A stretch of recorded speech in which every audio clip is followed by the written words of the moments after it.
This is the Bible of the electrogenic cell. It's not just the best book ever written on the subject, it's the only book ever written on this subject.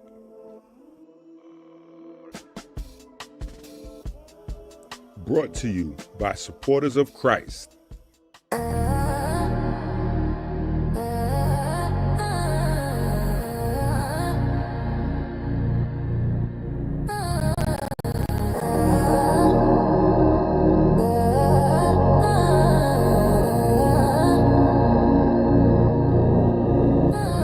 Block profit, he's teaching the essence. 158, knowledge the weapon.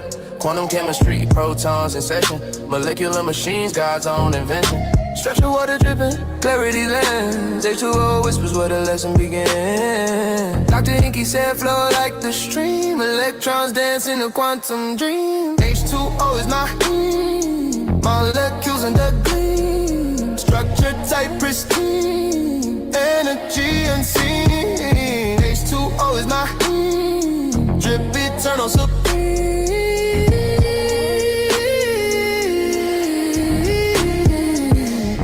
Holistic preacher, no pulpit, just proof. Teaching the youth every atom's the truth. Protons spinning their infinite loop. Electrons hum, they connect the roots. Bronx to Toronto, the knowledge it grew. Healing the world with that structure blue. Like ions divide electric. His words molecular, they intersected. Alchemy flows, no deception detected.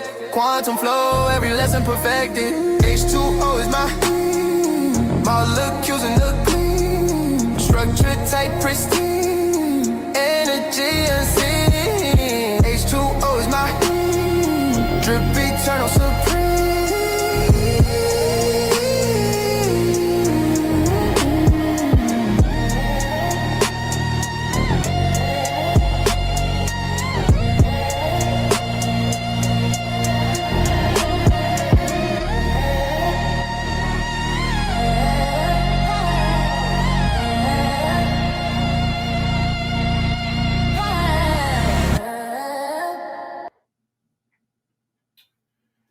So this is what we're on today, right? We're on the Mayim book. That was the Mayim song, right? That was the Mayim song. We in the Mayim book.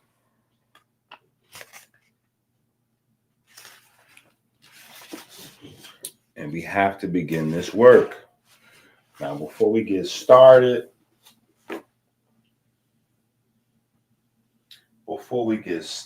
family, y'all know that I tried my best yesterday.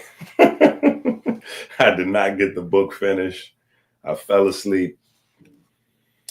Yeah, so it's still a work in progress. Mr. Lungs is on his way home, so we'll probably have something this week. What else do we got? Oh, we have something locked in. We have something locked in for the Thanksgiving holiday. So Jabari and I will be having a debate. The debate is titled. Is my microphone working? Okay, yeah, my mic is on. All right, so yeah, the debate is titled. I want to make sure I get it right. Is Christ a literal and historical character, and is Christ the Word? Right? So that is the debate. Obviously, I'm taking the position that Christ is a literal and historical character, and Christ is the Word. Jabari is taking the other side of the argument, saying that Christ is not a literal and historical character. He's also saying that Christ is not the Word. So we will be having that debate coming up soon. You'll start to see us exchanging blows, etc., etc. We just ironed out the details, so that is coming up soon. Yeah, so that's going to be an interesting conversation. Take out y'all books. Let's get to work. In fact, since this is the first day, I probably should just spend the first day going through the intro. Right? Going through the intro. All right? For the people that don't know, right? For the people that don't know,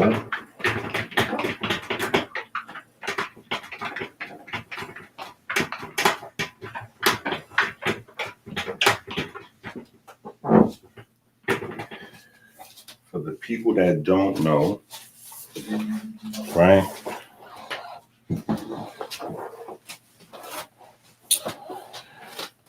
Mayim is water.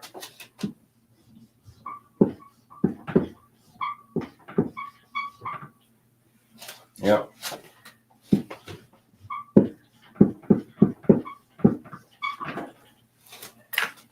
Right? Mayim is water. Right? Now, the thing is, it is only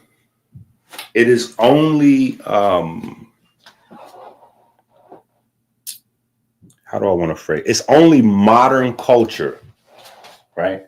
Only modern culture thinks of water as like a regular thing, right? Water is probably the most disrespected substance, if that's a thing, right? If we can call it if we can apply the term disrespect to a substance, water is probably the most disrespected substance in our world, right? Our bodies are almost exclusively made out of it. We are completely dependent on it, and we just totally violate water, right? We totally violate water. We don't include it in health conversations, health classes. It's just totally overlooked. And the modern world is the first place where that exists, right? You don't have that as a concept when we go back into what we know of from ancient times, right? In Kemet, the entire society, science, health, wealth, wellness, spirituality, every aspect of the culture, cosmology, even every aspect of the culture was based around water. When you move forward to today's ancient narratives about the past, in terms of the Bible, you have the same concept, right? It's not as glaringly apparent as maybe Kemet, but the Bible starts off with structuring water, right? Structuring water, important concept that many biblical people will probably not recognize, but the Bible starts off with structuring water. And then water pretty much is associated with all of the more miraculous moments, right? Like, even the concept of the Jesus, Jesus can't get his thing going until, baptized by water and blah, blah, blah, blah, blah. So water plays a very powerful role all throughout the biblical narrative. It's only when we get here in our time, in our world, that water is just like,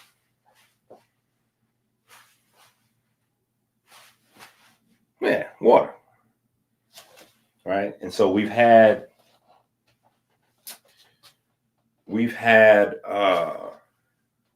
people come along like Gerald Pollack, right? We've had Gerald Pollack come along, and Gerald Pollack has been able to,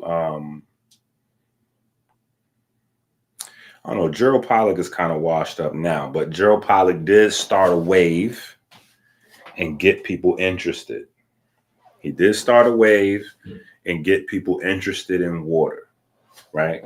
Which is a part of the conversation, right? So when you look at the cover of the book, it says beyond structured water. And then you see here in the corner of the book, you see what looks like a 6-pointed star, right? And you immediately assume it's a 6-pointed star based on the fact that the name of the book is Mayim, which is the Hebrew word for water. So immediately you go, oh yeah, that must be a 6-pointed star, right? But this is not a 6-pointed star. It just looks just like a 6-pointed star, which makes it very interesting. Makes it very interesting, right? But it's actually the shape of structured water. That's actually the shape of structured water, right? Slightly expanded, right? But inside what that looks like to be a 6-pointed star, you have a hexagon. And those hexagonal units are actually what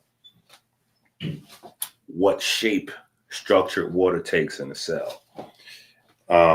So that's a part of the conversation, right? But so you have Gerald Pollack, who's put a lot of interest back in. You've had quite a few people before him, right? Quite a few people before him. A lot of lesser known Black scientists and scholars, going all the way back to Everett, right? So we had to have some other conversations about water because, I don't think we even have a real biochemical. I don't think we have a biochemical program, a biochemical curriculum without it, right? So we would be doing ourselves a disservice, fooling ourselves even.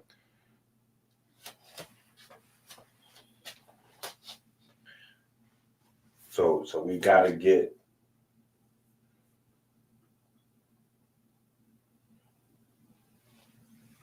Kevo for the repost once again. All right, so let's jump right in.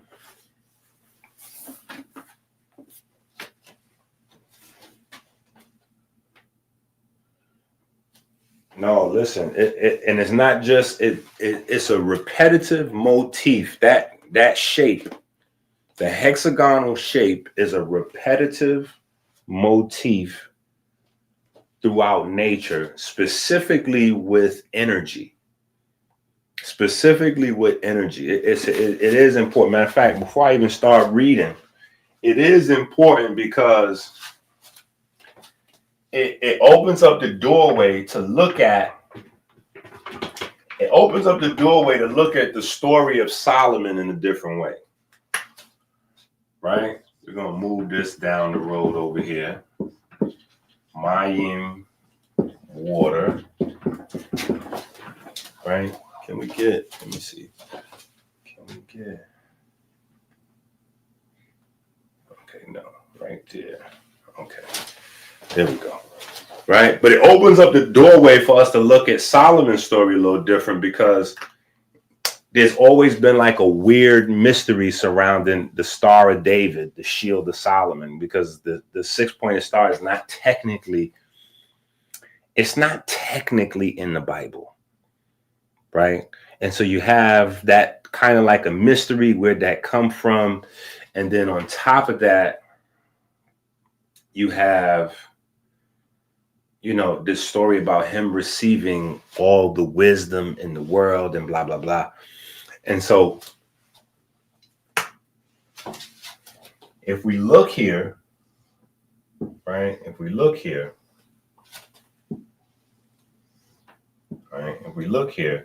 right here in the middle is where you get your hexagon, right? This is where you get your hexagon, right? And so the thing that becomes unique about this is the shape nature uses for integrity in spaces where you need to transfer and stabilize energy, right? And so that's where this comes into play. And so yes, you have it with the bees and the honey and water and pigments and a variety of things. But you even have this in terms of your aromatic amino acids.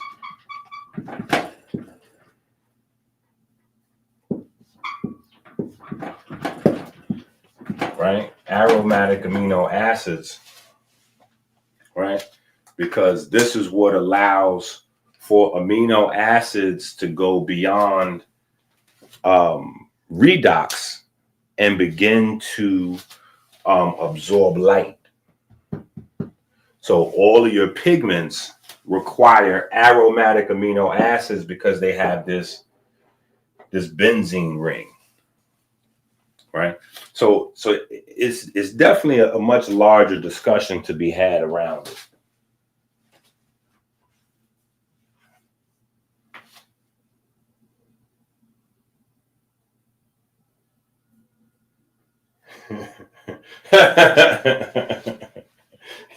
Yeah, listen,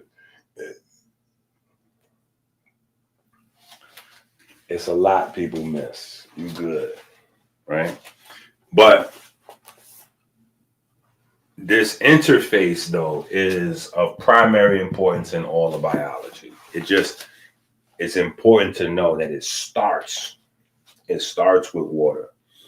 All right, so Roman numeral 7, the introduction. In 1765, medical schools should have started out with a book like this, but they didn't. So we can entertain ourselves imagining the possibilities of if.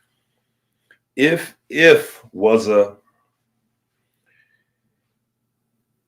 Seriously, we have the best schools in the world and the worst health in the world. Our medical schools were established more than 100 years before we learned how cells work. Just think about that. 150 years before we knew how cells work, before we knew what a calorie was. Follow me a heartbeat or two. Water from cytochrome 4. In oxidative phosphorylation, complex 4 takes electrons from cytochrome C and transfers them to molecular oxygen. But here's the critical thing. Oxygen is only a terminal electron acceptor. What makes the water is the hydrogen protons that were pumped into the intermembrane space during earlier electron transport chain steps. All right. So we jumped right from my corny jokes right into the electron transport chain in the mitochondria, right? Now, some of y'all may be saying to yourself, Inky, we talk about this too much, but honestly, we don't talk about this enough because if we talked about it too much, y'all would be able to repeat it back, right? And it is probably the most overlooked aspect of biochemistry, right? So me being Inky, right? Inky, the god of water, right? I got to make sure that we put a stamp on it. I got to make sure that we seal that bag of work with, you know what I'm saying? Like, yeah, they got garbage down the way. You know what I'm saying? Yeah, we got the real, you know what I'm saying? Because that is the most important aspect in your biochemistry. And to me, it's one of those things that I wonder to myself, y'all better not be hating on my sweater. This is my favorite sweater, you know. But I wonder to myself, is it on purpose? Sometimes I get into that space. Sometimes you don't think about, and sometimes you get into your conspiracy theory bag, right? Sometimes you got to get into your conspiracy theory bag, right? Why is it that we only know mitochondria for ATP, right? And mitochondria doesn't even produce ATP. Isn't that crazy? We know mitochondria for ATP, and mitochondria does not produce ATP.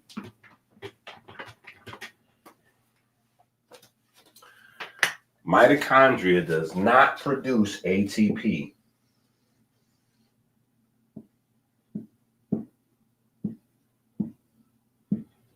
Right? That's mitochondria. Yeah, mitochondria does not produce ATP. Mitochondria recycles ATP.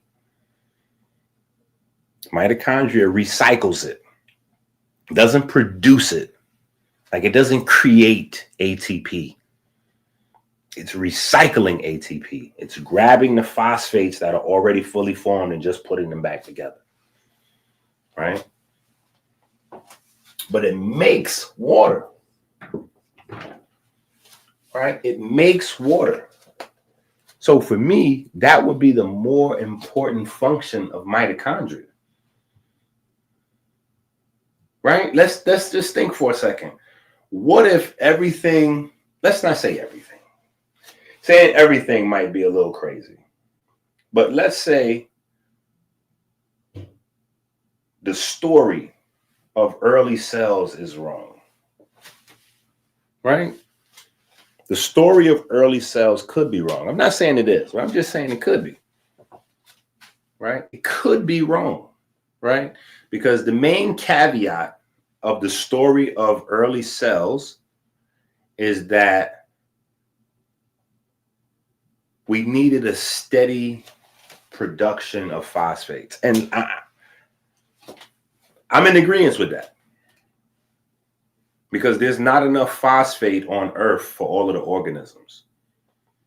There's not enough phosphate on Earth for all of the organisms. I could see, like, in a crazy, like an alien, like, you know what I'm saying? Like one of the, like an alien movie, I could see aliens coming to our planet to steal our phosphates.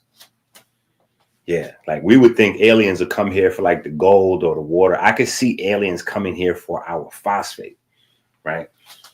Our bodies require our body weight in phosphate. That does not exist on Earth.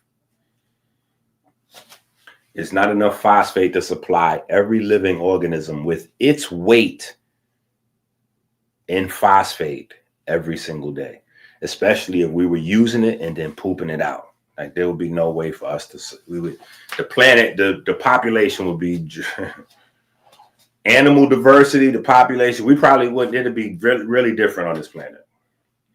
This planet would go from like trillions, like, I don't even know what the number of species, but it'd go down quickly to one large garden. It'd be like a family of people and maybe a dog and a fish. Yeah, we do not have enough phosphate on this planet. So with all that being said, to say, that is still a very important resource. That's still a very important resource. But water, pure water, fresh water, pure fresh water, pure water is a requirement before you get the phosphate. No matter how important the phosphate is, no pure water, no pure water, you don't have cell activity. Like, you don't have a cell to use phosphate. Like, you don't have an organism to use for, like, it's a wrap. No fresh supply of pure water, you don't have a living thing. Right? So recycling ATP and producing fresh water is crazy. Right? So when I say this story could be all wrong, I'm just saying maybe ATP is not the reason why, cells and mitochondria somehow came together, right? Because we have one story, which is the mainline story, that cells captured mitochondria, and the mitochondria just like stayed inside the cell and reproduced. But we know now that bacteria infects cells, right? So mitochondria could have invaded the cell, because the mitochondria requires food and all the other things that we give to the mitochondria, right? The mitochondria needs a home, a nice safe home to replicate, eat, and do its thing, and we supply all that for the mitochondria, right? Think about it like that. That's a mnemonic device for you to think of. Like, we feed them, they feed us. We feed them, they feed us, right? It's not exactly how it goes, but you can think of it that way, right? Because when we eat, we break down the fats, the carbohydrates, and we extract the electrons and send them here, right? So those electrons don't necessarily go to our cells. They go to the mitochondria inside our cells, which are separate units, right? And then the mitochondria recycles water or creates water, right? And recycles ATP.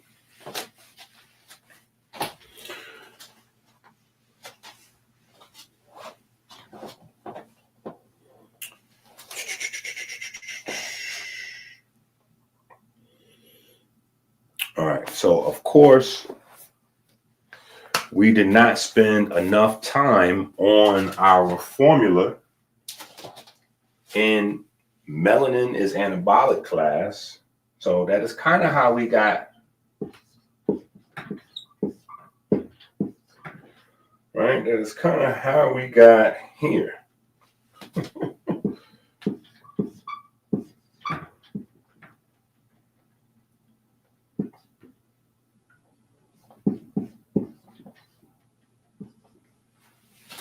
Right? 2 oxygens plus 4 electrons, 4 protons gives you 2 water molecules, right? And this is the magic that happens inside the electron transport chain, right? So we're going to explore that, and then explore all of the different ways how water facilitates our biochemistry silently and kind of like a legal alien, undocumented, right? So the electrons arrive from the chain, right? NAD, FAD, right? NAD and FAD. Now, mind you, this is how the history of nutrition unfolded, right? We get medical schools in 1765. We don't figure out what a water molecule is for another 30 to 50 years after that, right? And then after that, maybe another 70 years passes before we start to figure out what nutrition is, right? And that comes in the guise of vitamins, right? Now, the thing that's important with that is vitamins actually taught us how the cell worked. Vitamins taught us how the cell worked, right? Now, that's an important thing that I kind of want to spend a second on, right? That is an important thing that I kind of want to spend a second on, because it'll pop up. It'll pop up in later conversation.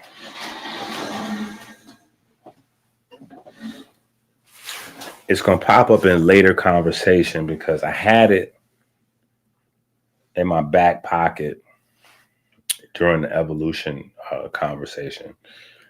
Humans unlike any other species on Earth, right? This is something unique to us. This is something unique to us. We have the ability to recognize a pattern, right? Now, y'all should have y'all Beatles books by now. Y'all should have bought all of the books already by now. Y'all should have all of the Black's Anatomies books by now, right? And the reason why I'm saying that is because there's stuff in these books that we need to discuss, right? You should have all of these books by now. All of the Black's Anatomies books, you should have got them.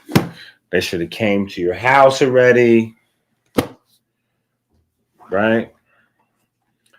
You should have had them delivered. You should already been, I'm not going to say have already read them all, but you should already have been poking around in these books, right? There's a lot of information in there that definitely did not come out during the debate, and I knew it wouldn't, because in the debate is you speaking to the level of your competition for the most part.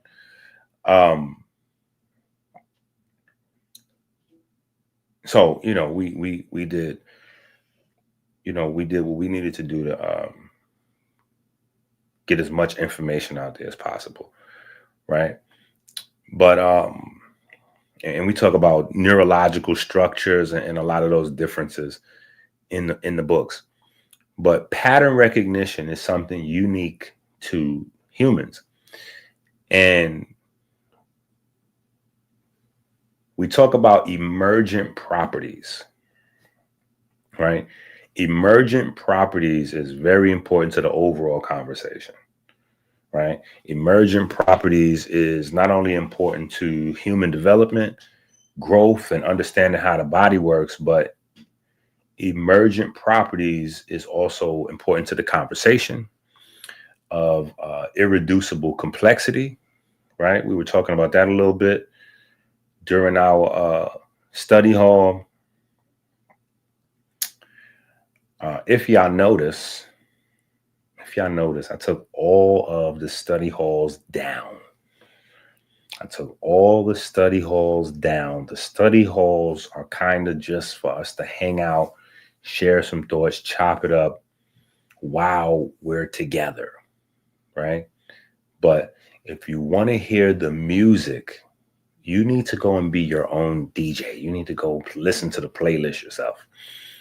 Yeah, because people trying to listen to the music like on the study hall. That is not, listening to the playbacks. You know what I'm saying? Like, no, if you want to hear, Anyway, we were talking about it a little bit, irreducible complexity. But so an emergent property, let's just talk about an emergent property for a second.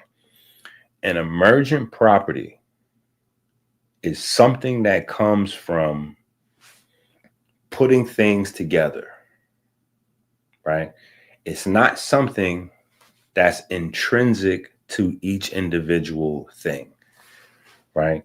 It doesn't exist in the parts. Whatever this new capability is, it's not inherent in any of the parts that you put together to create the system.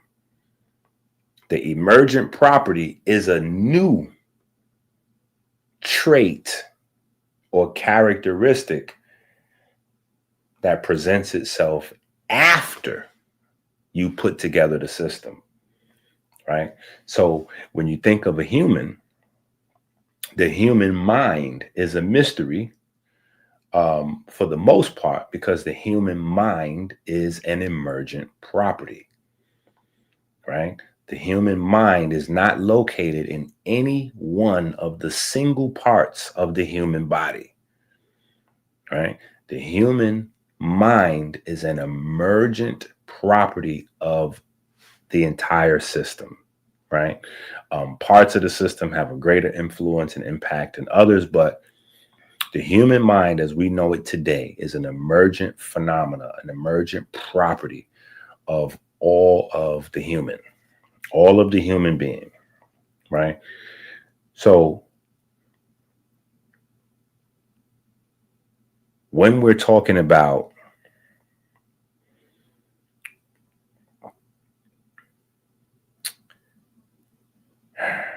when we're breaking this thing down, we're talking about biochemistry, right? When we're talking about physiology, when we're talking about anatomy,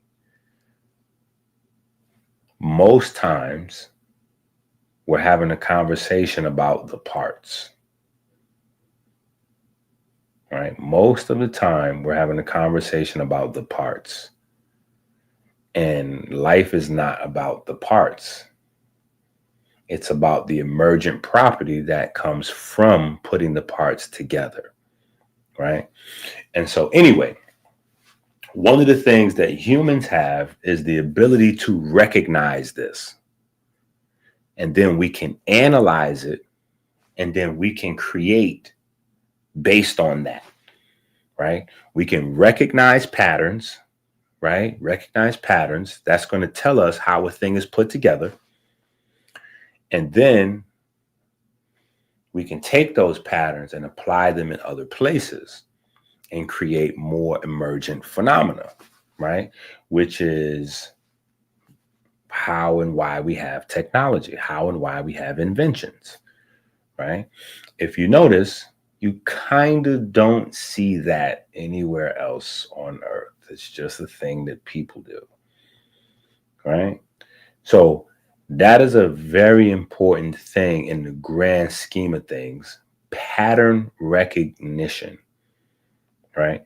Pattern recognition. Pattern recognition is something intrinsic. It's not something we necessarily learn. We can get better at it.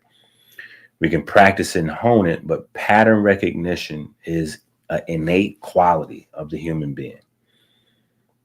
An innate quality, right?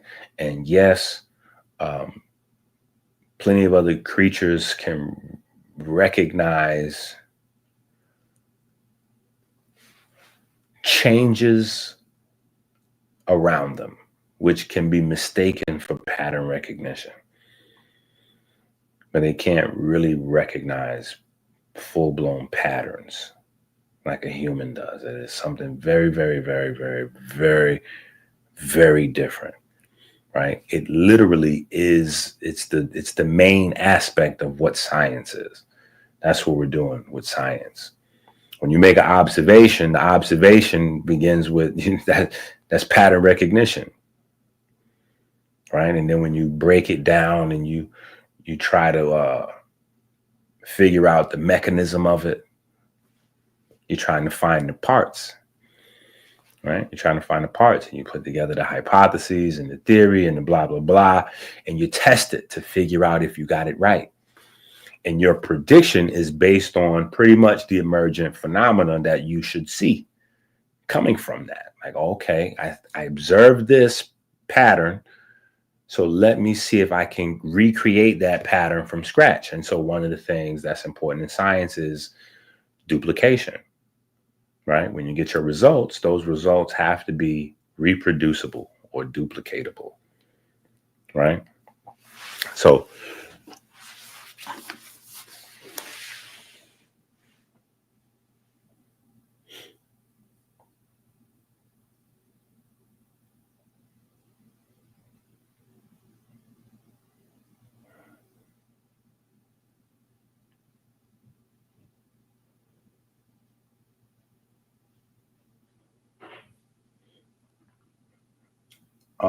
that's a good question, but in my mind, those two things are not.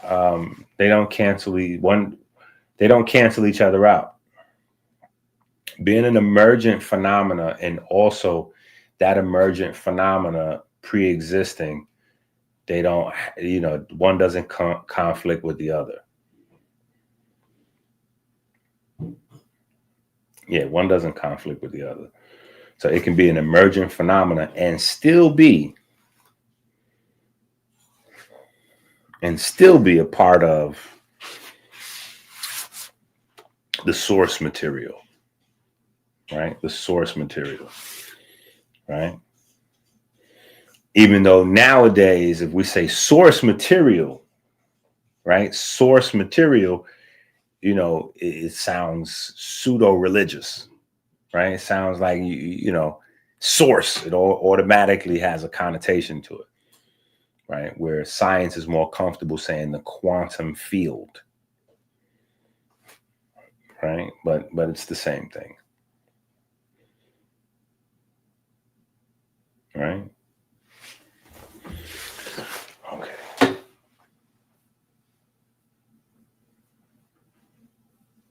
You are correct.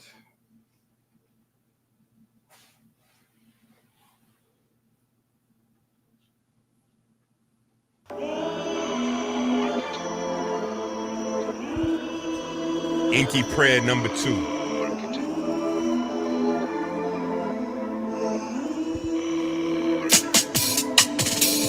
We give thanks and praise to the Most High God for the divine spark that set our cells into perpetual motion.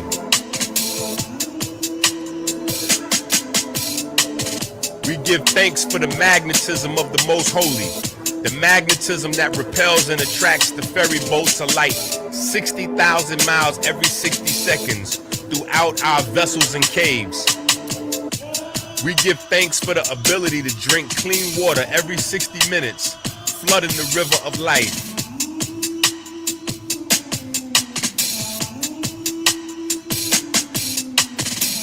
We give thanks that sugar has not covered our ferries and turned them into stone. We give thanks that darkness has not covered the riverbanks with calcium and turned them into stone. We give thanks that anger and fear have not turned our almonds bitter, turning our heart to stone.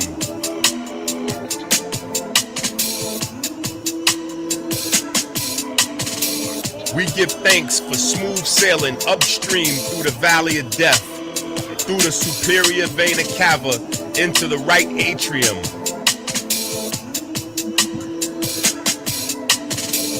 We give thanks for smooth sailing around the heart through the corona crown, joining the vortex in the right atrium. We give thanks for the perfect black solar repeater that induces the primary electromagnetic wave, opening the mouth of the Kodesh HaKodeshim. We give thanks for the mechanical wave produced when the mouth of the Kodesh HaKodeshim closes. We give thanks to the ray wave, reflecting on the semi-lunar valves, opening a pathway to the vineyard.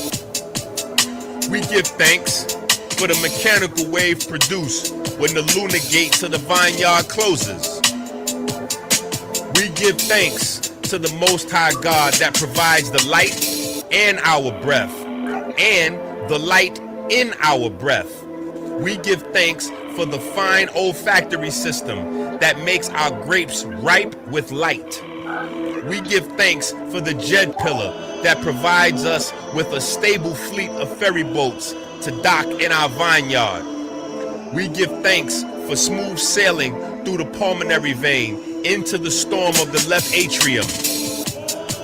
We give thanks for the perfect black solar repeater that induces the primary electromagnetic wave, opening the mouth of the Kodesh HaKodeshim. We give thanks for the mechanical wave produced when the mouth of the Kodesh HaKodeshim closes.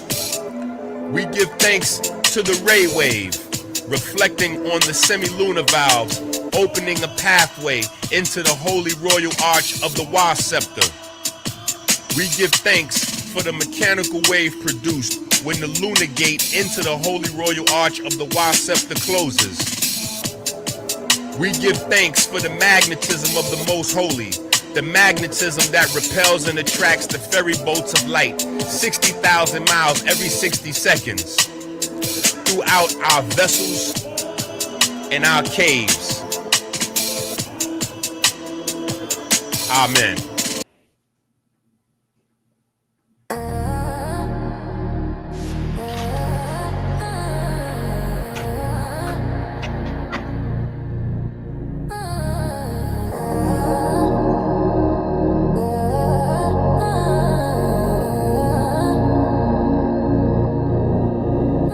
Bronze block prophet, he's teaching the essence. 158, knowledge the weapon.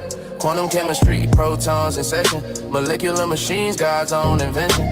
Structure water dripping, clarity lens. H2O whispers where the lesson began. Dr. Inky said flow like the stream. Electrons dance in a quantum dream. H2O is my molecules in the gleam. Structure type pristine. Energy unseen. H2O is my drip eternal supreme.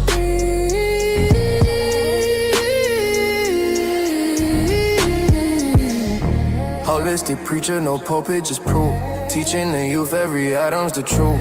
Protons spinning their infinite loop. Electrons hum, they connect the roots. Bronx to Toronto, the knowledge it grew. Healing the world with that structure blue. Charged like ions, the vibes electric. His words molecular, they intersected. Alchemy flows, no deception detected. Quantum flow, every lesson perfected. H2O is my molecules in the gleam. Structure tight, pristine. Energy unseen. H2O is my H2O is mine.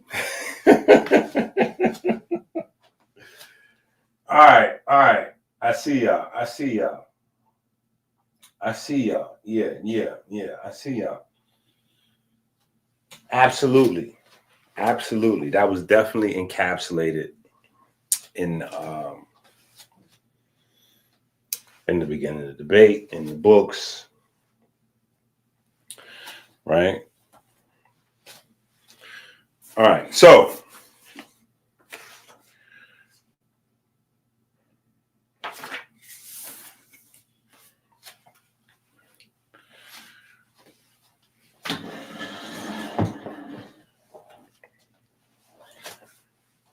metabolic water, internally manufactured water with extremely high purity and structured charge properties. Each water molecule is essentially born inside the mitochondrial matrix and carries the electrical and photonic signature of respiration. This is not drinking water. This is engineered intracellular water, right? I would make the argument that this is the closest that you can get to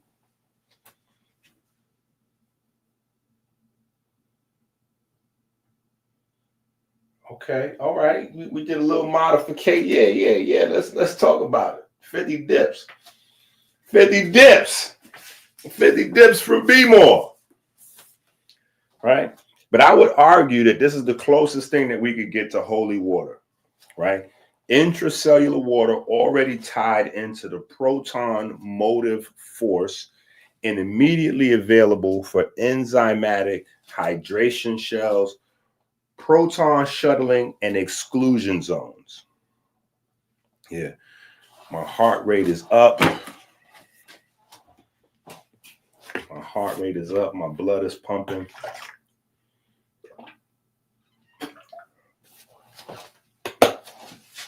Yeah.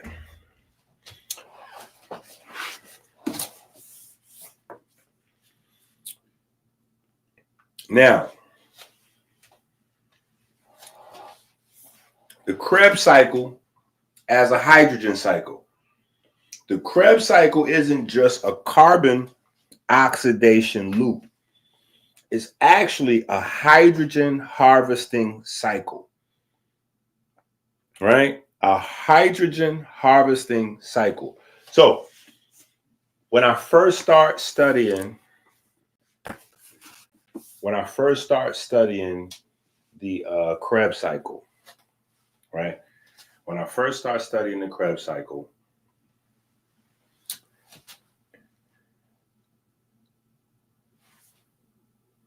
I couldn't figure out why it wasn't called the hydrogen cycle, right? And even the whole conversation about pattern recognition and us being able to break down patterns and figure stuff out, that's how we literally learned how the cell works. We learned how the cell works because we were able to walk from B vitamins throughout the whole. We was able to walk B vitamins down into cellular anatomy. Again, say that again. We were able to walk B vitamins down into cellular anatomy. Let's just look at that real quick. Let's go to the Google Dean so you guys, we can break this down.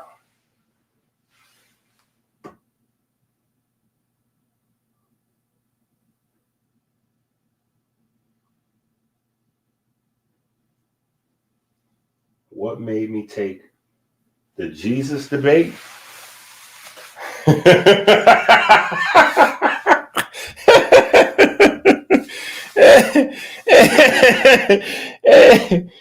Oh man, I don't even understand the nature of that question.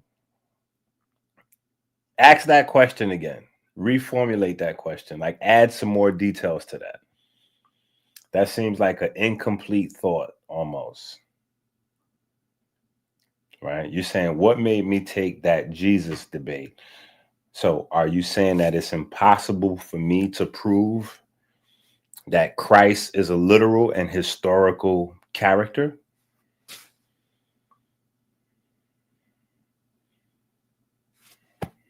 I'm getting ready to get washed.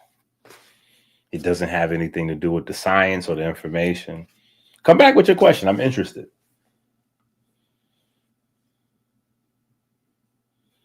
No, but I'm just saying, retype it. Don't be lazy. Type up the whole thing. Like break it down. Say what you're saying. While I pull up this information on nutrition, you pull up what you get the typing. Get your fingers going there. All right. So let's go. Now, most everybody, like I said, y'all should have your book. So you should have the timeline. And the timeline is in this book. It's in your Black's Anatomy book, right? The timeline in your Black's Anatomy book is on page 11, right? So page 11 lays out, right? And we have a whole class for, so we're not turning this into Black's Anatomy class, but we have a whole timeline here, right? And so 1910 is when vitamins hint, and this is what I literally have. Vitamins hint at molecular truth, but get sidelined, right? So we start playing around with vitamins, but we don't realize what we totally stumbled onto. Because remember, at the time when we discover vitamins, we still don't know how a cell actually works yet, which is crazy. Because we had modern medicine in the 1900s. We didn't even know how a cell worked yet, right? So it's nature. It's our ability to recognize pattern and then break down the pattern and reformulate the pattern that allowed us to learn how a cell worked, right? And I want y'all to start getting that in your mind, right? So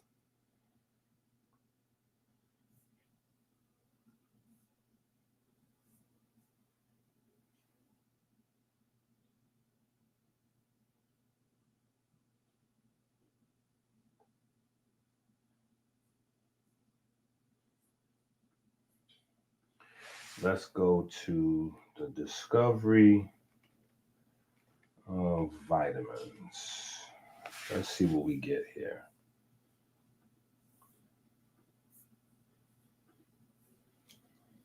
Okay.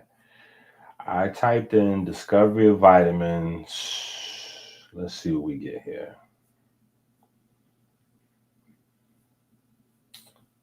Blah, blah, blah.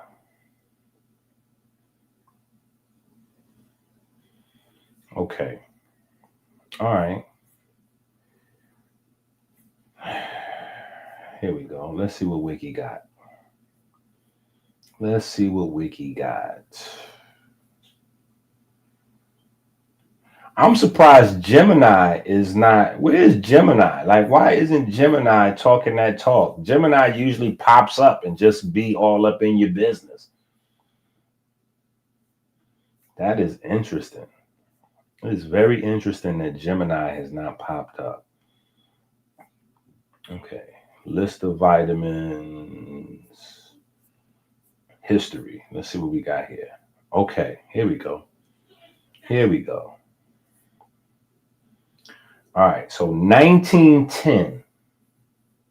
1910 is when we discover vitamin B1, right?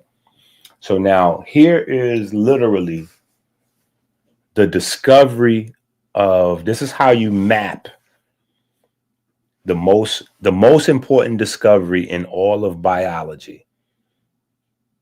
I want y'all to understand this. Don't play with this, right? You might even want to pull out your pen, right? Pull out your pen. You should have this book now. This book has been out for a month or two now, right? Pull out your pen, find you an empty space. Even if you go to the back of the book, find you an empty space and start writing these things down, right? This is important. This is the most important discovery that has ever happened in the modern world for biochemistry and biology. Biochemistry, biology, microbiology, right? I could keep naming other things, but they would all just be subsets of one of those three: biochemistry, biology, or microbiology. So this is the most important discovery in the modern world to all of life, right? I want y'all to know this, right? And so 1910, right? 1910, vitamin B1, right? 1910, vitamin B1. 1920. 1920 is vitamin B2, right?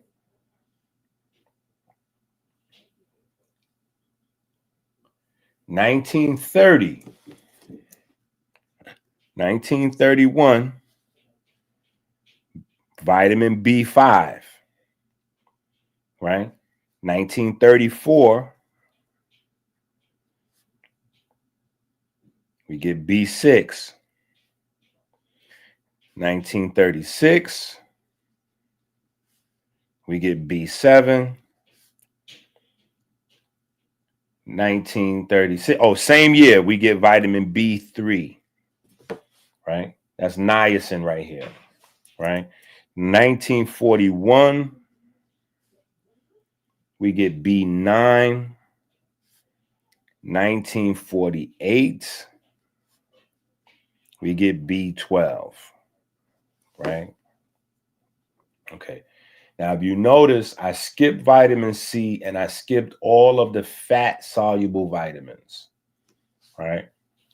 We're focusing strictly on the B vitamins, right? Now, let's walk us on down. Now, here's where the discoveries came from, right? Meat and dairy, meat and dairy, meat and dairy, meat and dairy, meat and dairy, meat and dairy, right? Almost exclusively, all of the B vitamins come from meat and dairy, or at least they were discovered that way.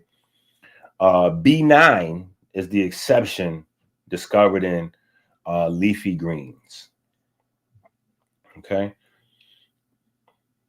So again, some of what's promoted to us is not racism or a nefarious plot. It's just ignorance, right? Of course, they would think that you would have to continue eating meat and dairy in order to get B vitamins because, well, that's kind of how they discovered them, right? Kind of like a vampire thing. All right, so let's walk into some of these things on an individual basis so we can get a better idea. All right, we gotta come out of here.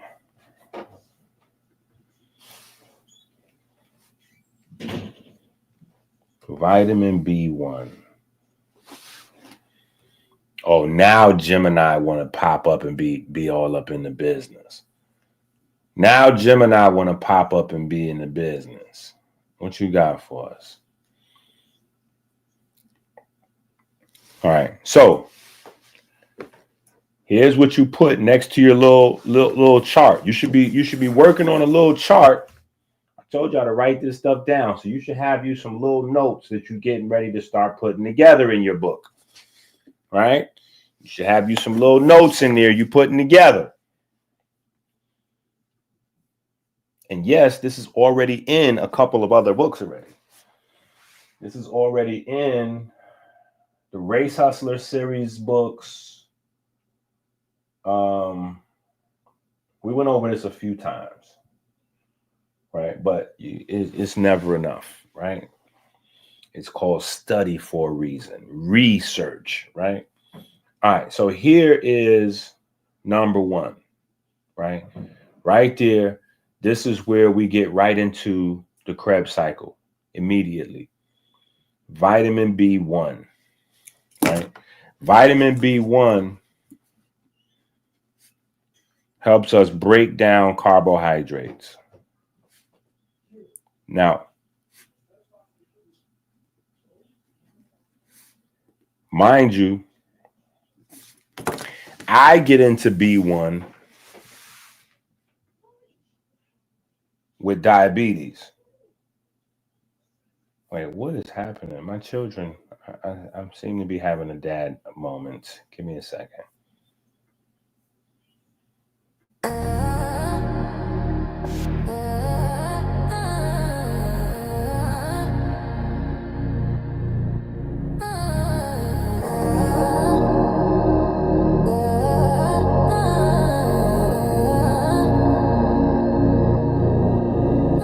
Bronze block profit, he's teaching the essence. 158, knowledge the weapon. Quantum chemistry, protons in session. Molecular machines, God's own invention. Structure water dripping, clarity lens. H2O whispers where the lesson begins. Dr. Inky said flow like a stream. Electrons dance in a quantum dream. All right, we back. And just that quick, they wiped my brain clean. No. I know what we were talking about. All right, so the first step. Oh, I know what I was saying. I was saying that I got into studying vitamin B1, figuring out diabetes. Right? Growing up in the Bronx, my dad was a street guy. Yeah, my dad was a street guy, but he believed that vitamin C was every nutrient that you needed to have.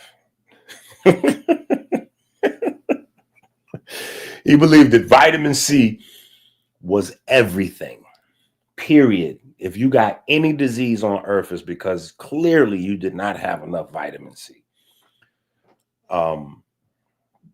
But years later, outside of, studying vitamin C, but vitamin B1, I realized that, okay, so with type 2 diabetes, right?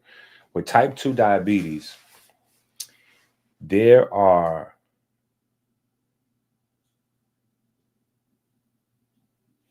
forget about type 2 diabetes for a second. Diseases are classifications of symptoms. Let me just start with that, right? So if you have this symptom, that symptom, and this symptom, you get classified as having a disease, right? A lot of people think that a disease is a static thing, so they don't understand how it works, right? So, yeah, bring it in, sir. You're not, sir. Come on, put it down, lady, and kick rocks. Right there.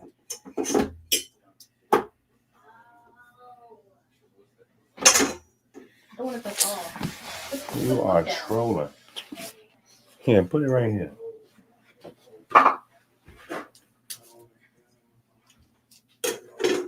All right, now get out of here. You invaded my live stream and everything.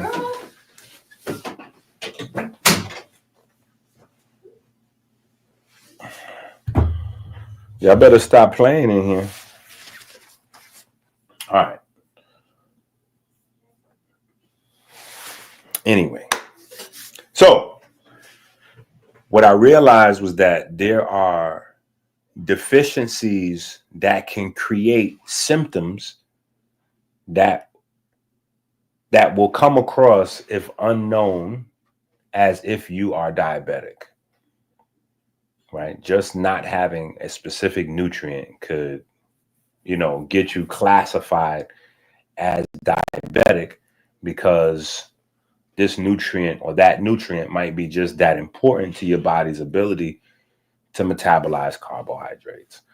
And vitamin B1 was one of those things, right? Vitamin B1 was one of those things. So let's go back over here so you can get an idea of what I'm saying.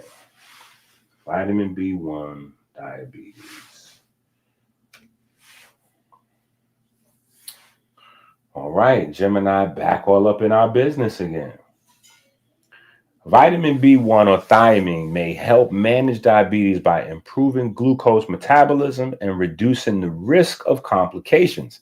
Studies suggest that thiamine supplements can help lower blood sugar levels and may improve carbohydrate tolerance, potentially leading to a reduced need for insulin. It also shows promise in protecting against or improving diabetic neuropathy, nephropathy, and cardiovascular issues by counteracting the damaging effects of high blood sugar. However, it is crucial to consult a doctor before taking any supplements, blah, blah, blah, blah, blah. All right. So we heard you. We heard you. We heard you, Gemini. Let's go to the pros and see what the pros is saying. All right. So here we are. Where we at? National Library of Medicine. Thiamine and diabetes, Back to the Future. The first reports of a link between thiamine and diabetes date back to the 40s. Some years later, a role for thiamine deficiency in diabetic neuropathy became evident, and some pilot studies evaluated the putative effects of thiamine supplementation. However, the administration of thiamine and its lipophilic derivative, benfotiamine, for the treatment of this complication gained consensus only at the end of the 90s. Okay, so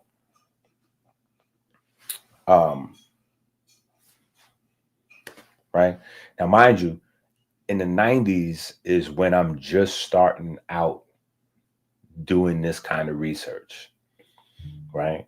The 90s is when I'm just tinkering around. So when I'm just tinkering around with this research is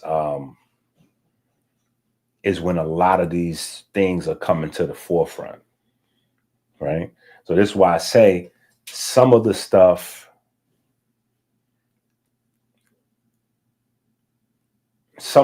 that we discuss is still really, really new, like almost brand new, to the point where it hasn't even got back into institutionalized medicine yet, right? And this is discovery from the 90s, right? This is discovery from the 90s. But if you're wrestling with diabetes, chances are your doctors still won't discuss this with you unless you discuss this with them. You have to initiate the conversation, right? If you initiate the conversation with them, and you still might have to educate them. That's why you got to, that's why we have to be able to look at things and, discuss it from a different angle, talk about it, bounce it around, but then you need to know where you can find, articles and things like that to be able to cross that language barrier, right? Because you can't say, the doctor with the gold teeth on YouTube, right? You got to be able to hit, grab your cell phone, hit them with an article and go, yeah, this is what I'm talking about right here. And then they go, oh, Oh, you just taught me something. I didn't even know about. You might have to train them, right? But this is important, right? Because this is how powerful thiamine is in terms of helping your body to break down carbohydrates, right? Which is a large part of the whole concept of diabetes, right? It is a large part of the concept of diabetes. So as we move from a shift of natural food to more processed food to more uh, longer, longer shelf life food and things like that, we start missing nutrients. Now, am I saying that the globe is having a massive B1 deficiency and there's no real such thing as that? No, I'm not saying that. But I'm saying that a lot of people that are wrestling with diabetic symptoms, vitamin B1 is definitely something that they need to incorporate into what they got going on, whether they want to talk to their doctor about it or whatever. Like that is something you need to incorporate into your discussion, if not your protocol, right? Because of how impactful it is in terms of breaking down carbohydrates. All right. Now let's come back from a different angle. How does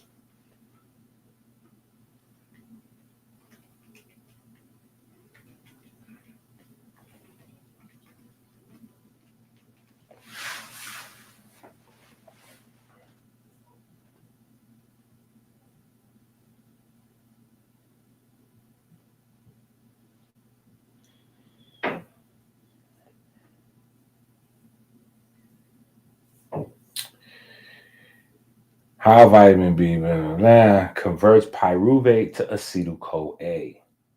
All right. And so we went through the Krebs cycle a zillion times, and this is the central player in the Krebs cycle. All right. Acetyl-CoA. Acetyl-CoA is the central player in the Krebs cycle. Right. Everything revolves around acetyl-CoA. Almost all of your biochemistry, which is why I say this is the single biggest discovery for your biology, is how your cells actually metabolize food, how your cells actually produce energy, right? Which, again, is still a brand new field of information, right? Trust me, if you're studying and you have these books, if you have more than, I would say, more than 20 or 30 of the books, you are light years ahead of the general population. The general population is going to be moving backwards. The general population is going to be getting dumber. Trust me. All the reports, first the reports were coming from like pages like Alex Jones, Alex Jones and the Panic Party. I still think his voice is fake, right? But no, Alex Jones, he has real information sometimes. You can't discount anything he says, because now we're getting the reports from the mainstream, agencies, Library of Medicine, sources like that AI is actually dumbing people down in a real way, right? People are losing brain function. Like it's crazy, right? It is crazy because instead of thinking, people just chat GPT or Google Gemini, whatever the case may be. So as society gets dumber,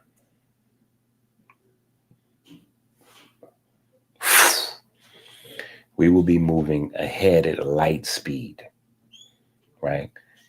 Knowledgeable humans is going to become a commodity like fresh water. An intelligent human is going to become a commodity like fresh water. It is going to be crazy. It's going to happen pretty quickly too. Yeah, it's going to happen pretty quickly. right? All right. So if there is a thiamine deficiency, the activity of these enzymes slows down, right? So if the activity that drives your cell's ability to metabolize carbohydrates slows down or stops working, then your ability to metabolize slows down or stop working, right? It's just that simple, right? These are these are the parts, right? And the interactions of these parts is metabolizing glucose, right? So if the parts and their interactions slow down, glucose metabolism slows down. Glucose metabolism slows down, glucose levels go up in the blood. Glucose levels go up in the blood. A1C level goes up. If the A1C level goes up and the glucose level goes up, well, first of all, if the glucose level goes up in your blood, you're going to get, cortisol trying to come around and clean up the blood, right? So you're going to start to put on weight because that sugar is going to have to be put somewhere. If it's not being metabolized and converted into energy, it's got to be put somewhere. So we're going to get more stress hormones floating around, right? More estrogen, more catabolic hormones, more fat on the body. And then, A1C is a thing. So the A1C number will start to creep up, right? So you'll have those two things, and then you'll get some of the other complementary, beautiful, side effects. You'll get the neuropathy, the nerve issues, and the shooting numbness and all of the weird other crazy stuff, right? Then you'll probably get a little splash or high blood pressure popping in. Your little splash of high blood pressure popping in. Absolutely. Your little splash of high blood pressure, some cholesterol issues because acetyl-CoA is responsible for cholesterol down the chain. So you have acetyl-CoA issues. That means you're going to also have what? Vitamin D issues. So now we got some bone issues. And this is just one complication turning into a bunch of complications, right?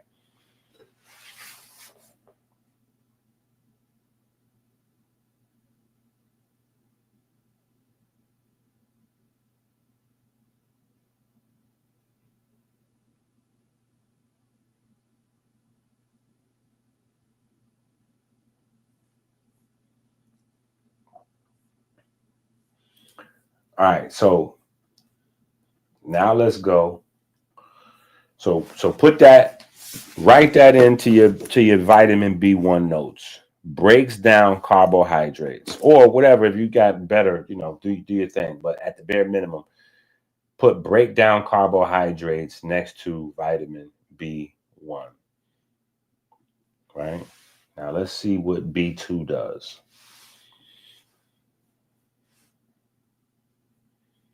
Right? Vitamin B2 breaks down carbohydrates into energy by first converting into the enzymes flavin mononucleotide and flavin adenine dinucleotide, FAD, right? FAD, right? So this is primarily, we can simplify FAD to fats and beta oxidation, right? Obviously, it's not that simple, but it's a good way for you to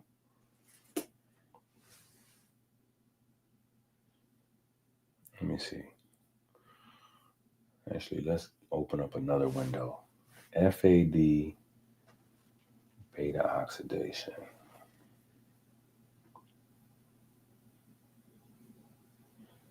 Yeah, see? Right? In beta oxidation, FAD is the electron acceptor in the first step of a 4-part cycle that breaks down fatty acids for energy, right?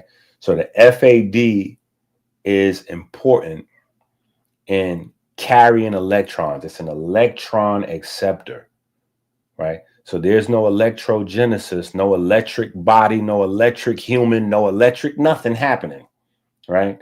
At least not in terms of your fatty acid production without FAD. So this is vitamin B2, right? So now vitamin B2 teaches us about fat metabolism,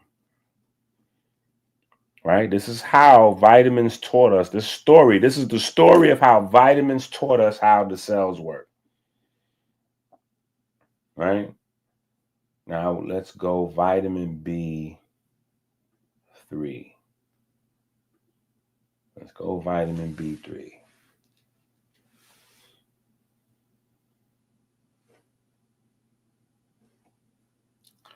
Vitamin B3 does not directly break down carbohydrates itself, but it is a crucial precursor for the enzymes nicotinamide adenine dinucleotide, NAD, and nicotinamide adenine dinucleotide phosphate. These coenzymes act as vital assistants to enzymes that facilitate the breakdown of carbohydrates into usable energy for the body's cells. Okay. Look at this. We're not even going to click this, but you can see here. They are involved in over 400 enzyme reactions, primarily acting as electron carriers, right? So let's do the same thing over here. Let's go NAD, and then let's go Krebs cycle. What happened just now? We went on to products. How did we get to product? What is this? How did we get to products? That was crazy. NAD Krebs cycle. Here we go. I don't know what happened right there. That was wild. All right. In the Krebs cycle, NAD acts as an electron carrier, accepting high energy electrons from intermediates in the cycle and becoming reduced to NADH. All right. So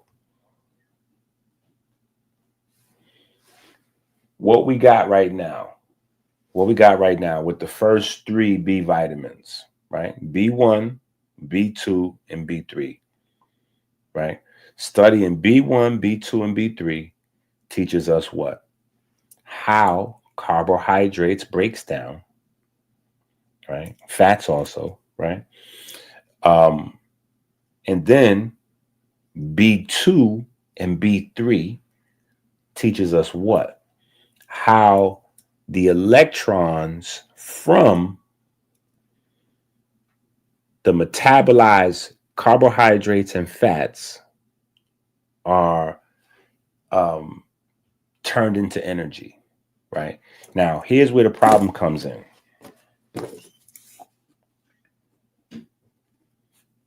Right? Here's where the problem comes in, right? Let's go back here. In fact, let's get us another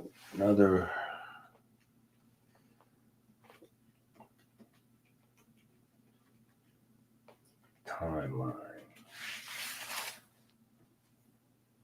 Let's go over here. Let's get us another window. And we want to look at this. This is what I typed in. Quantum mechanics timeline. Right? This is important. Right? The quantum mechanics timeline begins with Max Planck's 1900 proposal of energy quantization and Albert Einstein's 1905 explanation of the photoelectric effect. Yo, they are wild for this. Einstein, they wild for this. Einstein is not the photoelectric effect. Let me just show y'all this guy, just so he can get some love.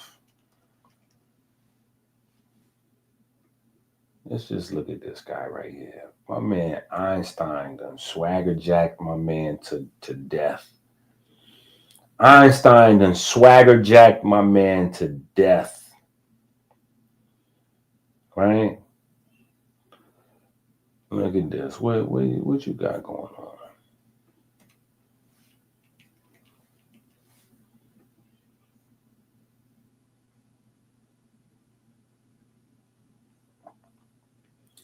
J.J. Thomson's contribution to the photoelectric effect was in 1899 when he experimentally confirmed that the negatively charged particles ejected from a metal surface by ultraviolet light were the same as the particles he later named electrons. He showed that so I'm just saying, this wasn't even relevant to what we're talking about, but I just have to, because Einstein is a wild dude.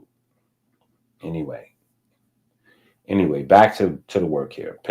Focus. I'm telling y'all to focus, and I'm all over the place. Right?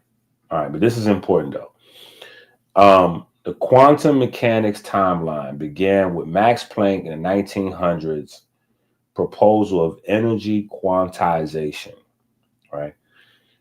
This right here is the organization of energy, just so that we're clear on what that is. Right? Because this right here, as far as I'm concerned, this should have been the end of the concept of Darwin and evolution. It should have ended with Max Planck, right? Anyway, Albert Einstein's 1905 explanation of the photoelectric effect, which established light quanta, photons. Key milestone includes Niels Bohr, 1913, atomic model. Broglie's 1924 wave-particle duality hypothesis for matter. 1925-1926 development of matrix and wave mechanics by Heisenberg and Schrodinger, right? So these are the guys that gave you the uncertainty principle. Oh yeah, it says right here. 1927, formulation of uncertainty principle. The field continued to evolve with new discoveries like the neutron in 31, right? So before 1931, they didn't know what a neutron was, right? So how could they have known what atoms were before this? Because a neutron is basically central to what we call an atom. So if you don't know what this is, you don't know what atoms are, what matter is. Anyway, the unification of quantum mechanics and special relativity by Paul Dirac. I think Paul Dirac is probably the GOAT and, just unsung heroes when it comes to this whole conversation. It's a good book out. I think it's called The Strangest Man. I read that book twice. All right, so boom. 1925 to 1930, the birth of modern quantum mechanics, right? Paul Dirac combines quantum mechanics and special relativity into a single theory, predicting the existence of antimatter. Wolfgang Pauli suggests the existence of neutrinos. All right, it doesn't get deep until my man, okay, here's where we get deep, right? Because some of this stuff is gobbledygook. Right? Some of this stuff is gobbledygook, but we get deep right in here with Richard Feynman, right? Richard Feynman is where we get deep. You get quantum electrodynamics from Richard Feynman. That is something that's used still today, right? Okay, they still left out a lot of stuff off this. Yeah, they left stuff out of this. Let me see. What did they do? And I just want y'all to get an idea of some of this stuff. Right? See, they left this out. They didn't even put this on the timeline. This is the classic example of why if you don't know what you're looking for, AI is going to lead you everywhere. The timeline for the Copenhagen interpretation of quantum mechanics centers on the mid-1920s in Copenhagen, with Niels Bohr and Werner Heisenberg developed the core concepts through collaboration. Key developments include the matrix mechanics, the Born rule of probability, right? Now, mind you, probability is the central language. It is the language of doctors, even though most people will never know that. But probability is the language of doctors, right? leading to the formalization of the interpretation at 27, blah, blah, blah. The interpretation was pivotal and that became a foundational, though sometimes debated way to understand quantum theory. Okay, which they've given us a video and another video. Yeah, you know AI is struggling when they're trying to give you videos instead of information. All right.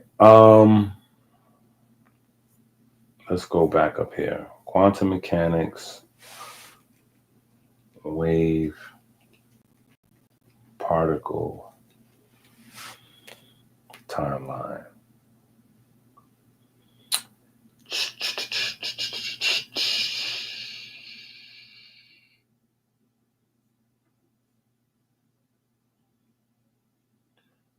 Right, now see the reason why this is, well, okay. This is cool, but this is incomplete because this don't even include Maxwell, who started this up. He wasn't in the quantum space though, but he started this up. Okay, the wave equation, but it's Max Born who correctly interprets the wave as a probability amplitude where its square determines the probability of finding a particle in a certain location. Okay, I think we cooking right somewhere right in here, right? All right, so here's the reason why this is all kind of relative, right? Because we're getting ready to go down the wrong rabbit hole. So let me hit the eject button and get us back to, right? The reason why this is relative is because all of your biochemistry is now resting in the realm of quantum mechanics, right? So when we're talking about, you need to be able to accept this and metabolize it and get comfortable with this language. If you don't metabolize it and get comfortable with the language, you're not going to be ready for the future, right? You have to get comfortable with the language, the nomenclature, and having discussions and not feeling like you weird or you're talking about something that's not proven or conspiracy. Like, you have to understand this is mainstream science, right? So we looked at vitamin B1. Vitamin B1, breaking down carbohydrates. We looked at vitamin B2 and vitamin B3. Now, what vitamin B2 and B3 do is they carry electrons. They are electron carriers, right? So the thing that you have to understand is the reason why this is still a completely new science is because all the way over there to the right is where they're developing the understanding of electrons. Just think of it like that. All the way somewhere there, over there to the left, is where they're trying to figure out cell biology and nutrition and stuff like that. So outside of this conversation that you and I are having, outside these books that we've created, right, you don't really find the accurate description of what's happening, right? Because what's happening is quantum science, right? When you understand that electrons and protons are not a part of Newtonian physics, right? Newtonian physics is about matter, right? Atoms up. Think of atoms as a foundation. Atoms are the foundation of Newtonian physics. Atoms and up, right? Below atoms is the world of quantum mechanics. And that's where you have electrons, protons, and photons. So when you're talking about a pigment absorbing a photon, that is quantum mechanics. That is quantum science. right? If the person explaining that is not familiar with quantum anything, they're not comfortable with that conversation, they only know at best half the story, right? When we're talking about vitamin B2, vitamin B3 being electron carriers, that is a quantum process, right? When we're talking about mitochondria and we're talking about the electron transport chain, the people that are talking about this,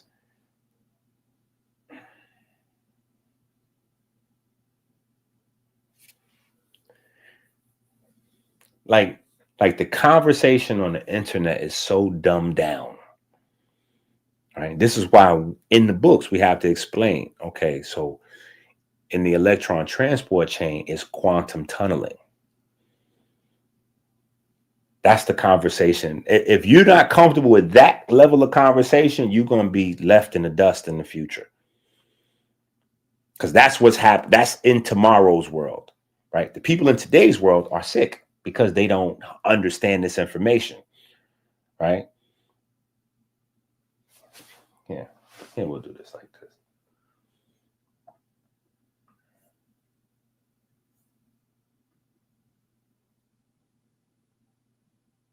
That is a fact. That is an absolute fact. Not putting Maxwell in the conversation is crazy, right? Let's do this. How do I type this in? Let's do it like this. Does quantum tunneling, can y'all see what I'm typing? Okay. Does quantum tunneling happen in mitochondria? Let's see what they say. Look at that.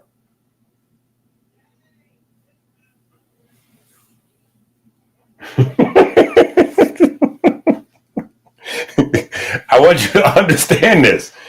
So, this is quantum mechanics, right? When we're talking about vitamins carrying electrons and electrons moving from the carrier into complex 1 or cytochrome 1 and then going throughout the electron transport chain, that is quantum tunneling. Quantum tunneling results in water production. Quantum tunneling results in recycling ATP. This is a whole nother way. And this is why we have, not necessarily debunk Grey's Anatomy. You can't debunk Grey's Anatomy, but we have Black's Anatomy, right? This is why y'all have to go get y'all Black's Anatomy books. If y'all don't have all of the Black's Anatomy books, go to Amazon, put the books in your cart, and check out. Stop playing games because you don't want to listen. Every day I get a message from somebody that played around with this information. I promise you that. Every day I get messages from people that played around with the information. Yo, doc, XYZ is going on. What should I do? Well, we wrote a couple books on it. Here's the link. Here's the books. I know, doc. I know about the books, but I'm saying I'm dealing with this like right now, or my aunt, or my mom, or my uncle. I'm like, yeah, that's why 6 months ago you should have got the books. Yeah, that's why you should have got the books. Because if you thinking that you're not going to get the books and then wait for emergency to pop up and then hit my phone for an answer, you are sadly mistaken. The answer you're going to get is I hope you read fast. I hope you read fast because I'm going to send you these Amazon links. This is what we need to understand. These are quantum processes. These are quantum processes. So when we're looking at the failures, in terms of the medical system, a lot of them, it's not a conspiracy theory. They were figuring out nutrition in unrelated scientific fields from the actual stuff that the nutrition works with, right? So the nutrition makes the physical parts, right? The coenzymes and stuff like that, right? So the nutrition, vitamin B2, for instance, right? Vitamin B2 makes the thing that carries the electron, but it doesn't make the electron. I want you to really dig in and grab hold of this information. So the medical people, all of the medical people have been studying the thing. Like they'll study the B2, but they haven't spent any time studying the electron. The electron is the thing that your body actually needs. The B2 is only important because it moves around the electron. But now the science that creates the study of the parts is Newtonian physics. The science that explains the reason why those parts are needed in the first place is quantum mechanics.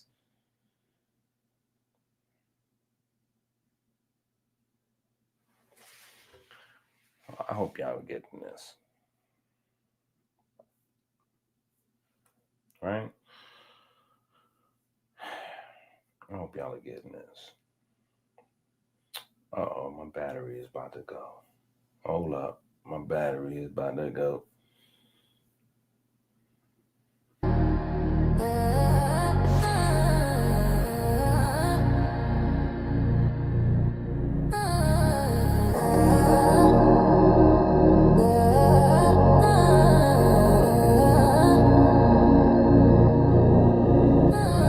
Block profit, he's teaching the essence. 158, knowledge the weapon. Quantum chemistry, protons in session. Molecular machines, God's own invention. Structure water dripping, clarity lens. H2O whispers where the lesson began. Dr. Inky said flow like the stream. Electrons dance in a quantum dream. H2O is my molecules in the gleam. Structure type pristine. Energy unseen. H2O is my drip eternal supreme.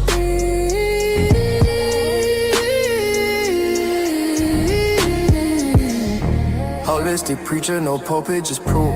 Teaching the youth every atom's the truth. Protons spinning their infinite loop. Electrons hum, they connect the roots. Bronx to Toronto, the knowledge it grew. Healing the world with that structure blue.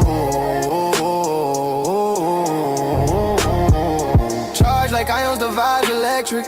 His words molecular, they intersected. Alchemy flows, no deception detected. Quantum flow, every lesson perfected. H2O is my molecules in the clean. Structure tight, pristine. Energy unseen. H2O is my drip eternal supreme.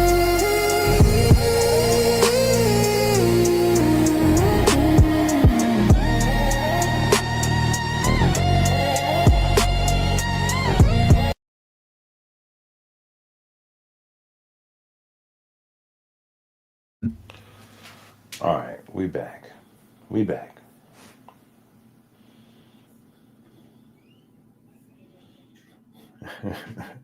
yo, the song is working. Yo, the books are the food, the songs are the vitamins. Listen, the books are the food, the songs are the vitamins. See, after we have this discussion, some of them lyrics, you're like, wait a minute. Yeah,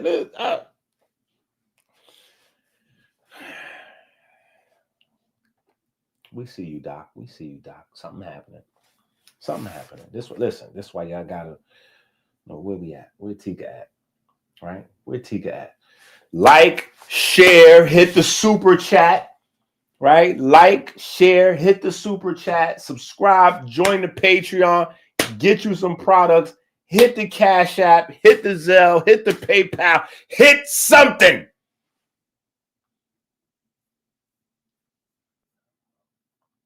Yeah, do something, hit something, start pressing some buttons, right? All right, let's look at this.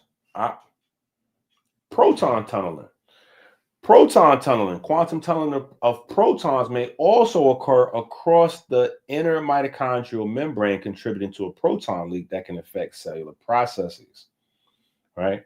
So this is the future, right? Quantum tunneling is not just a theoretical concept of mitochondria. It is considered an integral part of their function, allowing them to efficiently. I was almost going to leave this and not read this bottom, but this is good right here. Quantum tunneling is not just a theoretical concept of mitochondria. It is considered an integral part of their function. So if you don't understand this, there's no possible way a person can tell you they understand mitochondria, right? All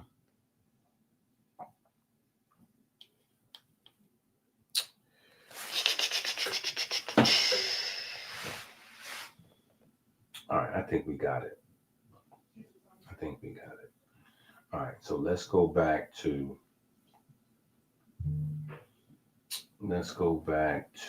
where was we at? All right, so we got it, right? Or at least I hope we do, right? Vitamin B1, breaking down carbohydrates. B2, FAD, electron carrier. B3, NAD, an electron carrier. We get the quantum nature, or at least we have some idea, right?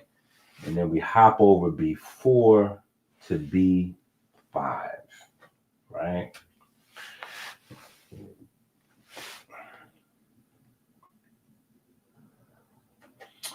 B5 is important because B5 becomes a part of coenzyme A, right? Coenzyme A is the single most important player in all of your body's ability to break down substrates and to produce energy. Beta oxidation, Krebs cycle does not matter, right? And then acetyl-CoA, right, goes from the Krebs cycle and beta oxidation to another important place. So let's go over here and tap this in. There we go. It's already set.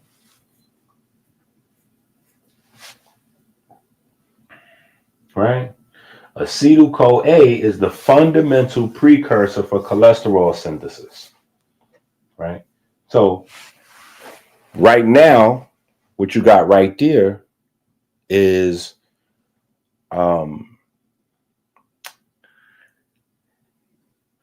do we say, like, you got the roadmap, so to speak, right?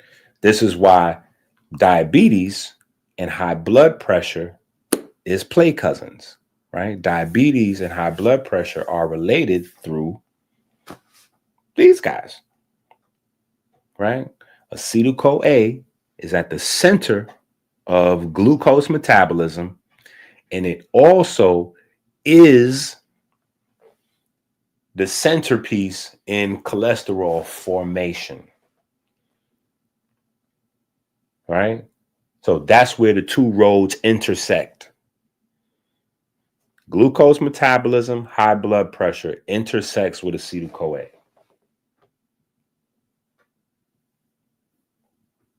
Yeah, the books of the food, the songs of the vitamins. Right? So this is the intersection, right? And when you get your I don't know, do they still even give people statin drugs? Are they still giving people statin drugs? Is that a thing still? Statins. Let's look at statins.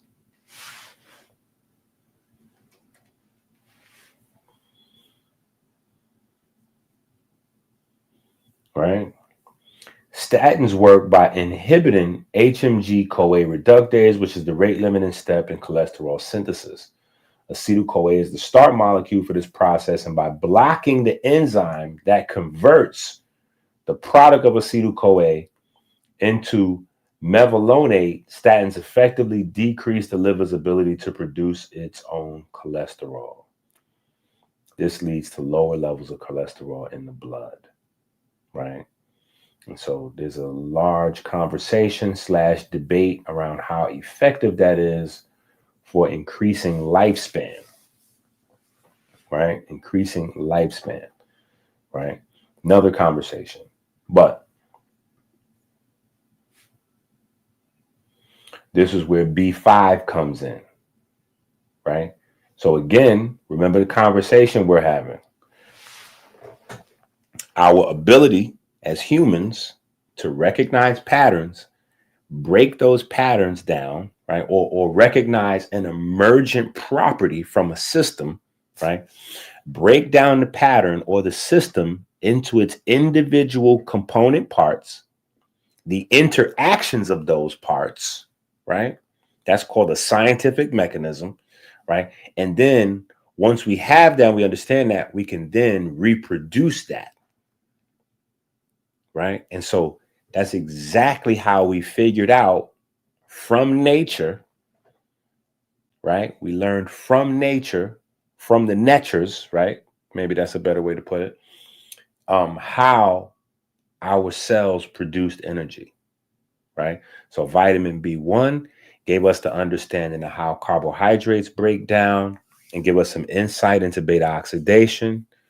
B2, B3, how electrons are moved and shuttled around, right? Even though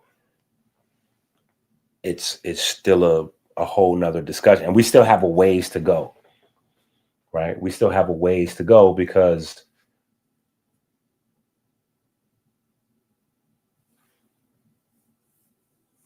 there are uncomfortable caveats in the conversation surrounding the quantum aspect of these processes, right? So sometimes quantum tunneling involves like disappearing and reappearing.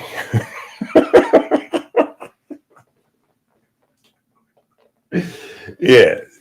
Stuff that we were reserved for magic is now like scientific processes. You know what I'm saying? Like, so it gets weird, right? And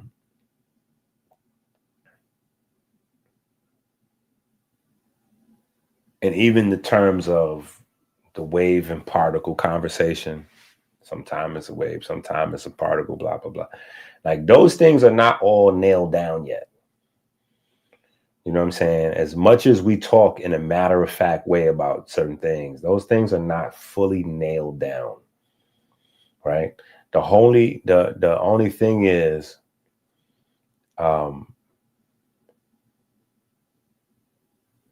they measure facts in science by predictive power. See, there were a lot of topics that came up in the debate that were good topics that we have to explore, right? This is why we have the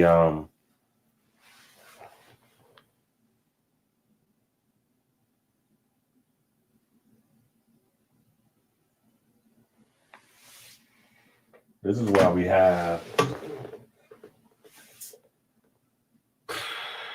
the Ma'at book. I don't know where it is right now. I'm thinking, is this you right here?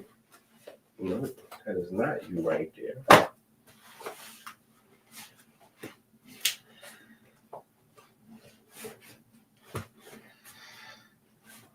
No. That was it right there. Right? But we got the Ma'at book somewhere in here. Right? And the reason we have that is because that is the language of doctors. And that is a very important thing to understand in the natural health space. You need to understand that these conversations about your health are conversations about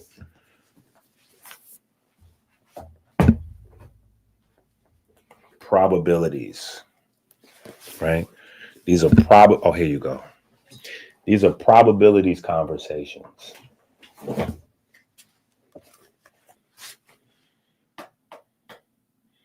You need to have these books. If you don't have this book, go to Amazon, put this in your cart, and check out. Right. These are. That's why. Look, if you look on the book cover, right, on the book cover, you see we have some wave-like symbols here, right? Probabilities, right?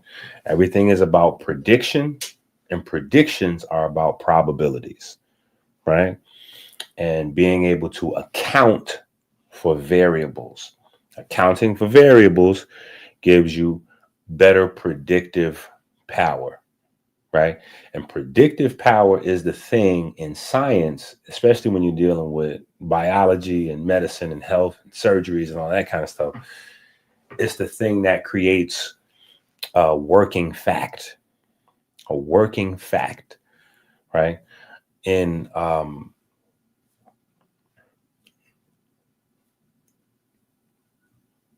math and logic, you have exacts, right?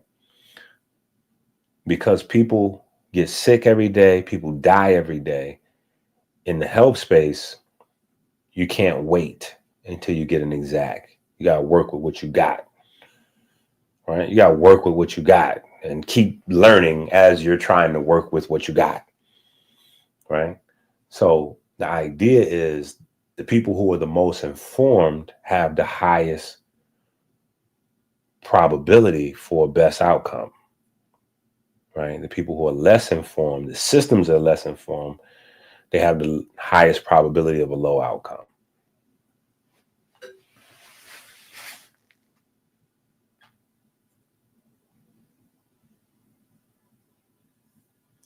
Pretty much.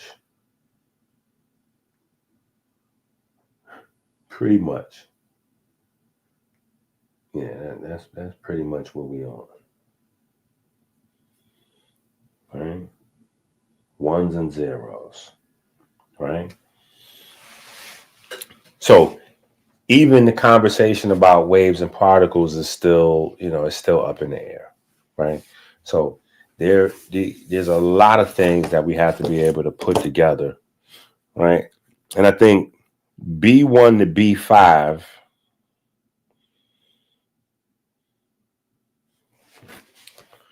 let me see. I think B1 to B5 kind of gives us the full, I think that's,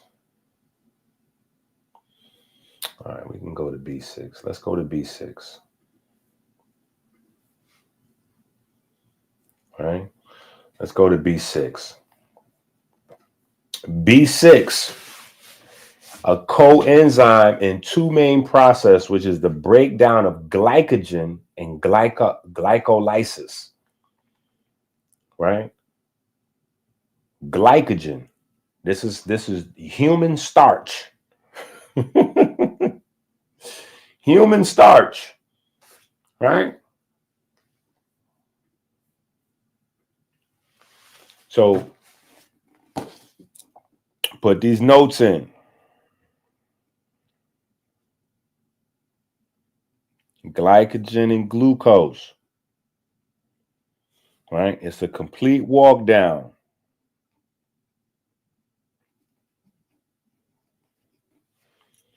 It's a complete walk down. You got your whole entire walk down from breaking down carbohydrates to metabolizing glucose and glycogen to the electron carriers that actually carry the electrons, right? To acetyl-CoA, the coenzyme in the middle of the process, right? Every aspect of how our body processes food into energy, we learn that from the actual food, right? None of which we would be able to have found out without the convex lens.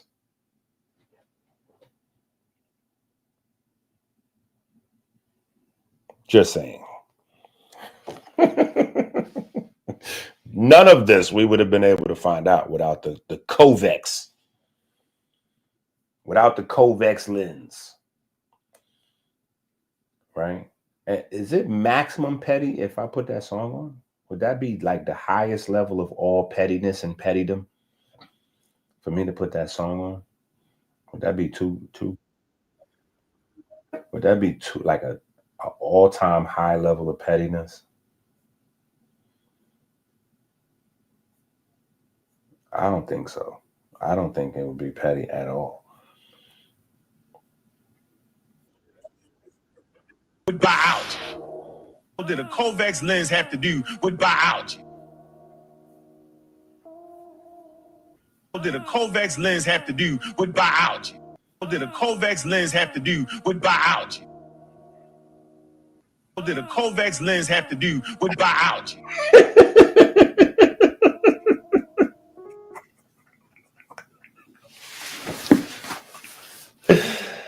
Oh my God. Y'all don't understand why I have to have these conversations with people. There's people that are looking to these people for information. And they're saying, what does a convex lens have to do with biology? Jesus, take the wheel. That's all I can say. That's all I can say. That's crazy. Right? That is insane. Listen, if you're watching right now on Twitter, hit the repost button. Hit the repost button. All right. Now, the thing is, all of that we just looked at, and we spent 2 hours on this discussion, right? Or the larger part of 2 hours anyway, on this discussion. All of this is happening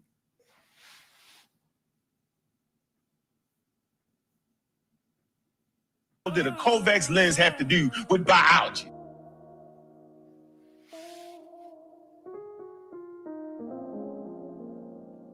What did a convex lens have to do with biology? What did a convex lens have to do with biology? Right, beating the brakes off of Inky and all that. Right, beating the brakes off of Inky and all that. Right, beating the brakes off of Inky and all that. With the science, your thesis is silence, your source is defiant.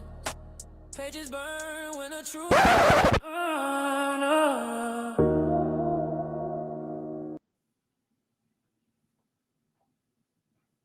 All right. How does water facilitate the Krebs cycle? Water facilitates the Krebs cycle by acting as a direct reactant in specific enzymatic reactions, primarily in 2 key steps. Hydration reactions are crucial for continuing the cycle and enabling the completion oxidation of the original fuel molecule acetyl-CoA. Right? Remember, this is vitamin B5, right? Water is consumed in the following ways during a single turn of the cycle. Formation of citrate.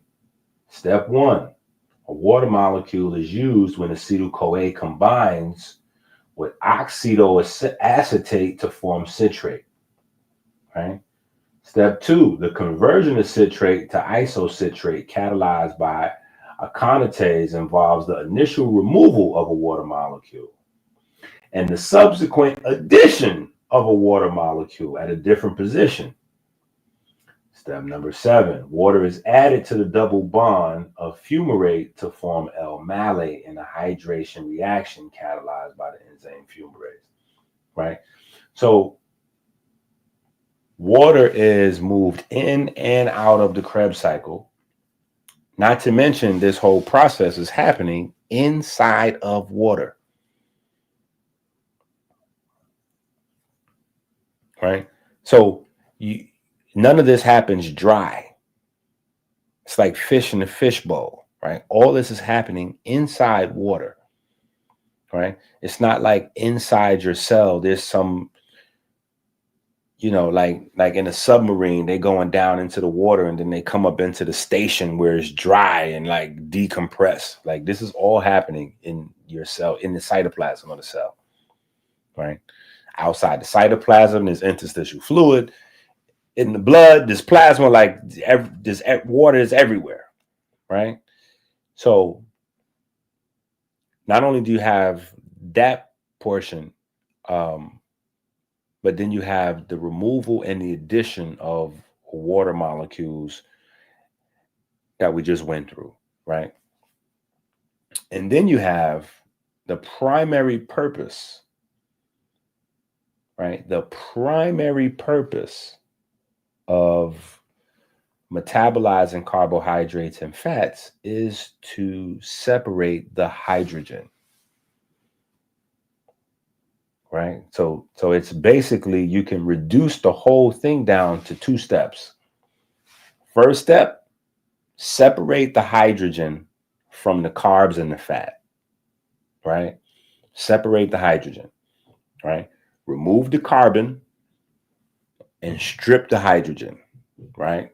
Get rid of the carbon. The carbon becomes CO2. We breathe that back out. We send that back to the plant so they can make more food, right? Now we just want the hydrogen. Now with the hydrogen, we're going to strip the hydrogen. So once we strip the molecules of hydrogen, then we want to break the hydrogen down, right?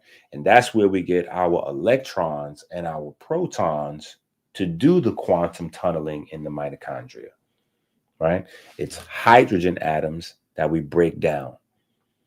So remember, a hydrogen atom is 1 electron, 1 proton, all right? So I know y'all listening to the music and y'all hearing these love stories about electrons and protons, because that love story is what keeps you alive.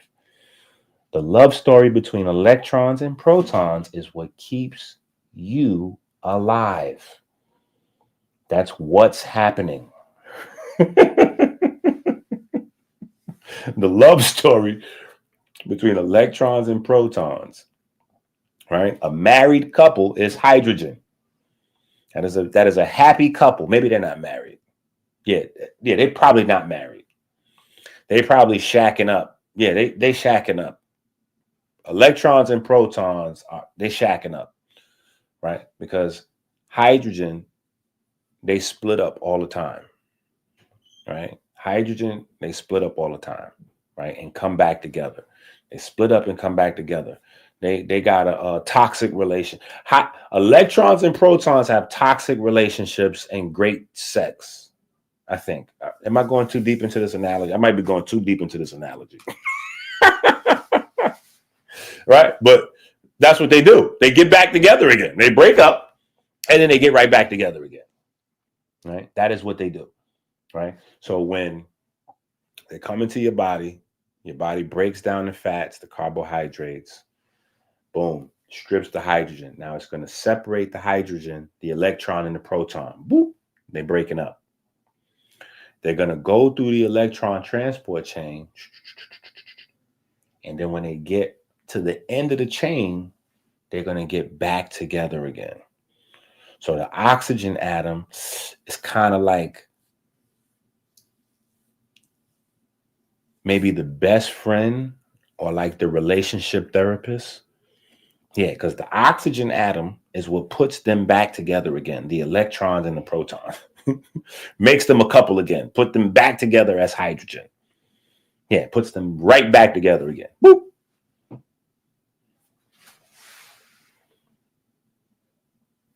Let's go. That's what I'm talking about. One person reposted the stream.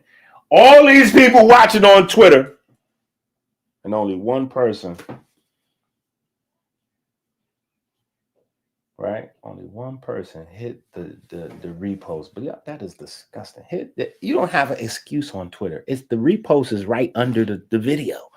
If you watching it, right under the video is the button. Just hit the button. It's disgusting.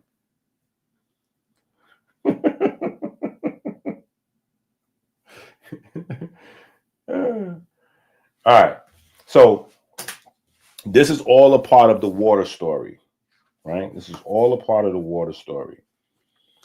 All right. So where we at? All right. We are on page number 2. Page number 2. The Krebs cycle as a hydrogen cycle. The Krebs cycle isn't just a carbon oxidation loop. It's actually a hydrogen harvesting cycle. Hydrogen yield points in the cycle, right? And we just kind of went over those, right? Well, we went over the water points, right? So isocitrate to alpha ketoglutarate, alpha ketoglutarate to succinyl-CoA, succinate to fumarate, malate to oxaloacetate, and then pyruvate to acetyl-CoA. Do you need to memorize that? No, you don't need to memorize that. Should you know that? Yes, you definitely need to know that.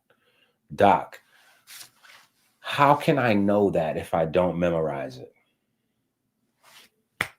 That is a good question. Just start studying it over and over again. At some point, you'll know it way before you memorize it.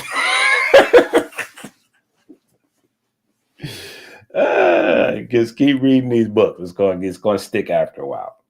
At least the parts you need to know, right? Anyway, the Krebs cycle spins to strip hydrogen atoms and nutrient carbons from nutrient carbons, load them onto carriers, right?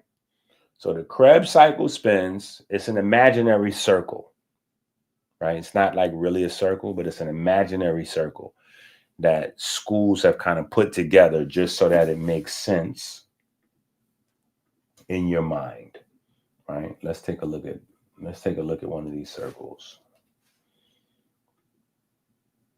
right? This is what they've done. They've created circles. Now, this is not actually what it looks like in your cell, right? Doesn't actually look like this in your cell.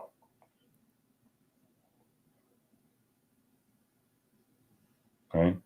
But it's easy to kind of think of it this way. Right? It's easy to think of it this way, right? But it's not so neat. It's not so neatly formulated. Let's see what we got here.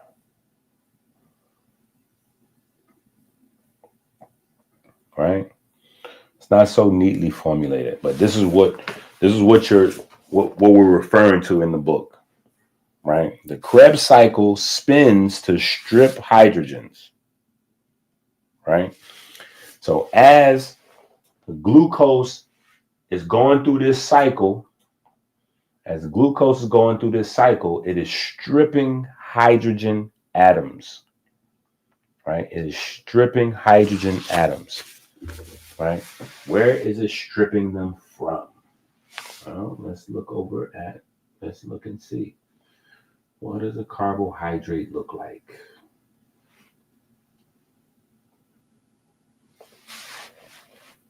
Here we go. Can you see that? Right? So this is what carbohydrates kind of look like, just so you get an idea.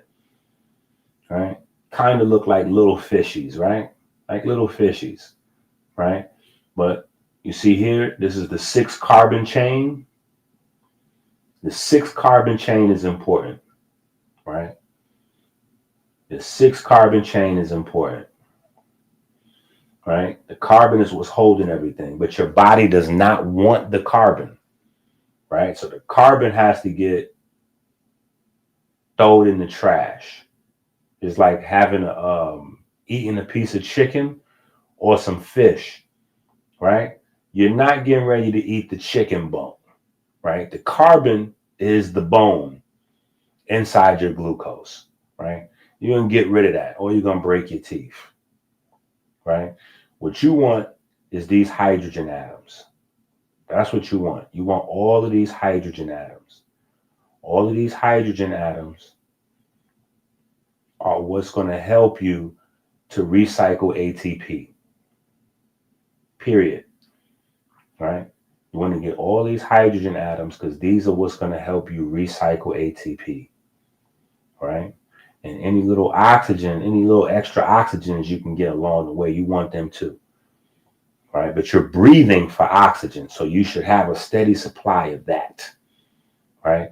That's where the whole blood and anemia and all of the other parts of the chain come into play, right? But this is the main thing right here. You want to get rid of these carbons and strip these hydrogen off of this. Or you could think of this like getting a thing of grapes. You know, the little thing of grapes, the little vine, when you buy grapes, and you want to pluck the grapes off of the vine. You don't want to actually eat the vine. You pluck the grapes off of there, right? This is the vine, right? The little grapes, the delicious grapes is the hydrogen atoms. You want them, right? You don't want the stem, right? Now let's see if we can find us a dope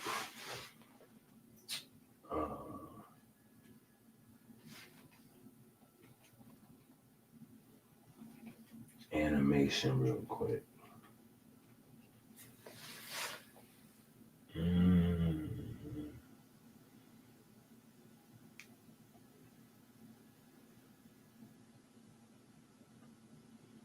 Okay, let's see what we got here.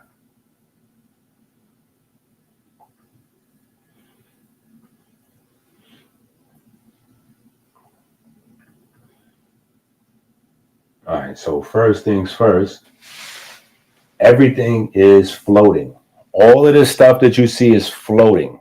So water has something to do with everything. Everything is floating, right?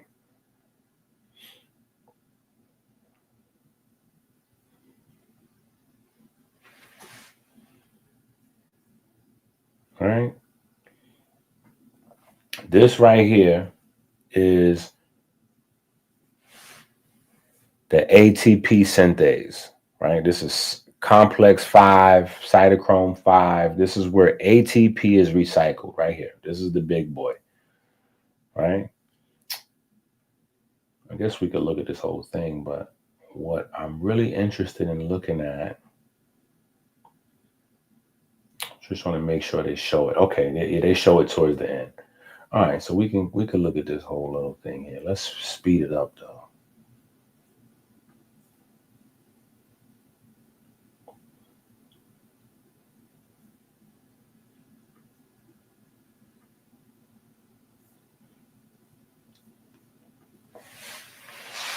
All right. So I would have liked if they could have put this together. Hold on. Yeah, I would have liked if they could have put this together in reverse, right? So that right there is showing the 2 units, right? This part right here, that's labeled F1. This is where the ATP is recycled at, right? This is where the ATP is recycled. And this stuff floating around that looks like little birds and all that, these little dots floating around, this is the phosphate and the diphosphate floating around, right? So the phosphate and diphosphate is floating around. This F1 portion is considered to be the stalk because these are little like little trees, right? Down here at the bottom is the motor. This is literally what I clicked on this for, to show this F0 motor down here, right? F0. And yes, F is the 6th alphabet letter, so this is kind of another 60.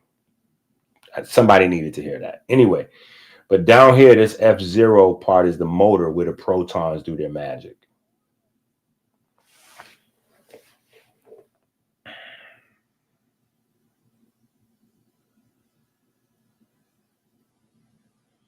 It looks like those dots is the protons actually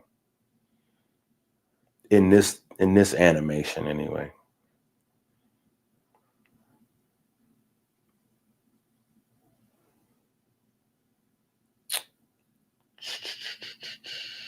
Dun, dun, dun, dun, dun, dun, dun.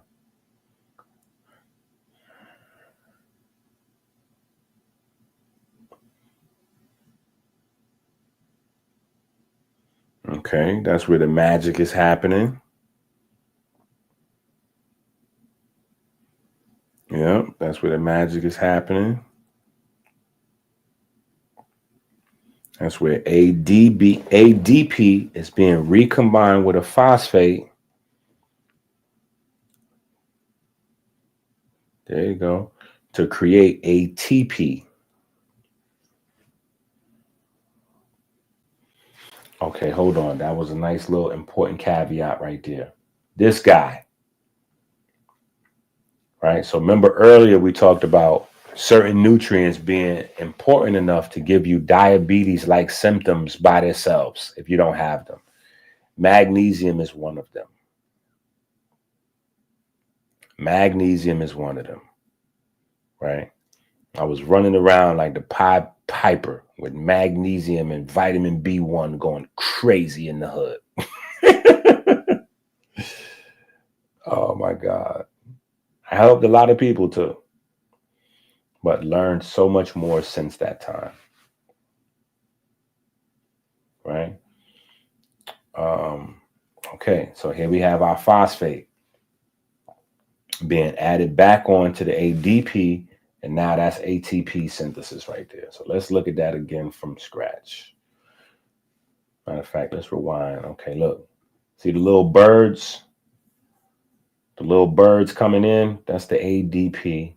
And some of the smaller pieces, like I guess this floating around back here, whatever, that'll be the phosphate by itself.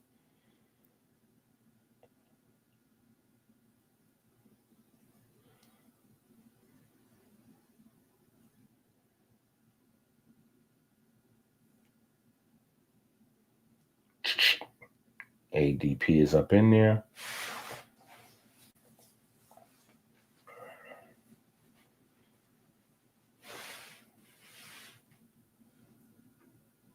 And what you have in the middle of the whole program. In the middle of the program, what do you have right there in the middle of the program?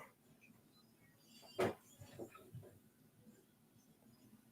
right. In the middle of the program, you have a water molecule. Right? That's what I'm saying. That's why we have to go beyond structured water conversation. People think they know what water is about water, and they don't have they just regurgitating videos they seen on, water is way deeper than structured water videos. All right. All right. Let's keep it going. Keep it going. Don't stop that. Keep it going. Don't stop that. Keep it going. Arginine and serine. You got your magnesium on deck. And here we go. Where you at? Bam. Here's our phosphate tapping in. Boop. Click, clack. Now, mind you, hold on. I want you to see something else. In this molecule, right, you have one phosphate, you have a second phosphate, and this is going to be a third one. The only reason this one and this one are the same color as the rest of the molecule is because they kind of differentiate to you the phosphate from the other phosphate. But remember, there's 3 phosphates on ATP. This is 1, 2, and 3. So when you see it come together, that's why it looks like, it looks like a repeating unit. 1 unit, 2 units, 3 units, 3 phosphates. All right. All right. Now, where's the star of the show? See how fast it's just cranking them out. Now, I want to get to the quantum. Well, actually, we're looking at quantum processes anyway, because those are the protons. Yep. Yeah, these little balls coming out of here is the protons. Yep, I figured that. Boom. So this is how the motor works. This is how the motor turns, right? The protons are separated from the hydrogen, and those protons are funneled through this motor. And as they go through this motor, that's what turns the motor. And turning this motor is what allows the top part to recycle the ATP. And this is where the energy is really coming from. It's coming from the protons, right? The electrons get all of the fame, right? But the electron's job is really to just attract protons into this pool down here, period. And the protons are so lovesick. Yeah, the protons are lovesick. They acting a fool down here. They feel trapped. So they're busting through here. That's how you see them coming up fast through here. They busting through here because they're trying to get back to their electron. That's what they're trying to do. I kid you not. Yeah, they trying to get back to an electron. They're trying to reform those broken bonds. Right?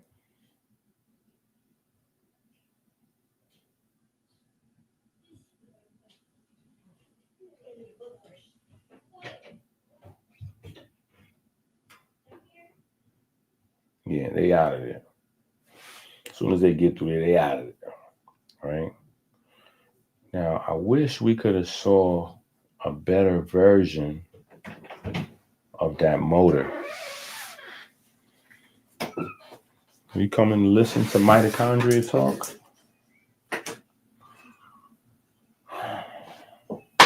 Oh, let me see this one. We got this one. Let me see. No, this one don't really show it. Oh, you're going to move my stuff around so you can make space for you to come listen to mitochondria talk. All right, let's see what this one do. Are y'all seeing this? Okay.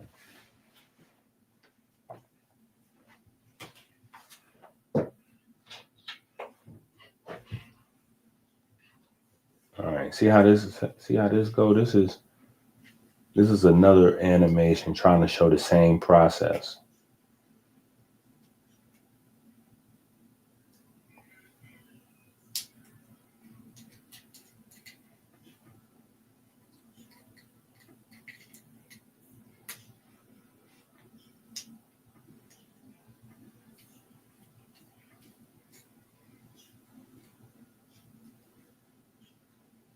See, up here is where the ATP is formulated. This right here is the bottom, even though it's upside down.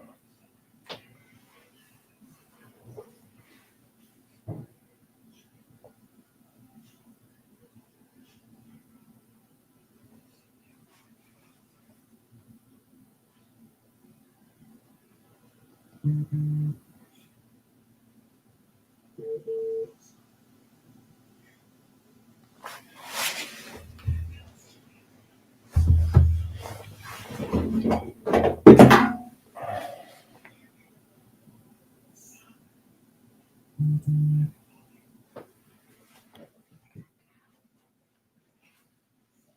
Why is my phone wet? What is this on my phone? Okay, I'm bugging. My bad.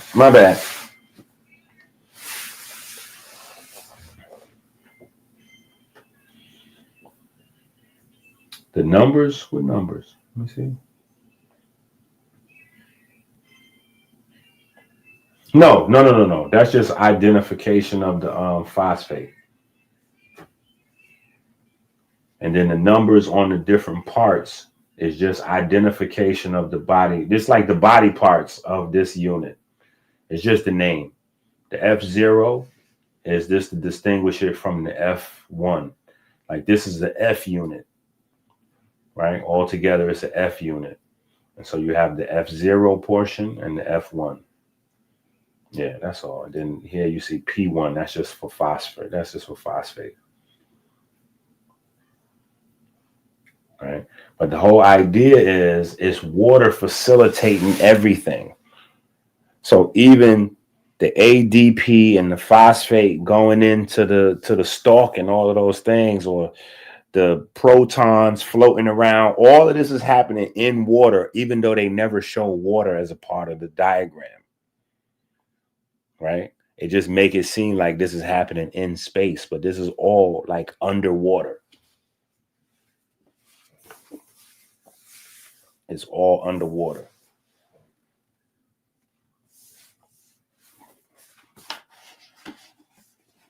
All right.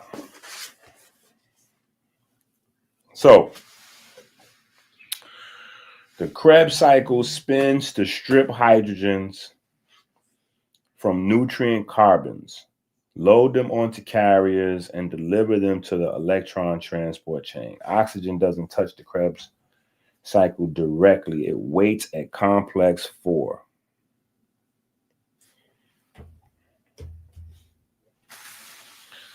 It's simple. Photosynthesis is the process of capturing the sun's energy, aka hydrogen, via carbon, hydrating carbon, adding water molecules to carbon atoms. That's everything in a nutshell, pun intended. Our inner energy system is designed to remove hydrogens from the carbon and harness the sun's energy, right? So literally, that's the sun's energy. That's the sun's energy. The sun's energy is also hydrogen, right?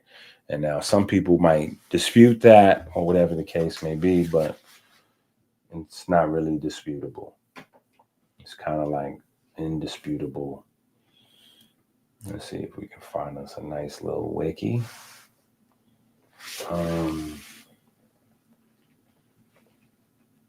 Is the sun made out of hydrogen?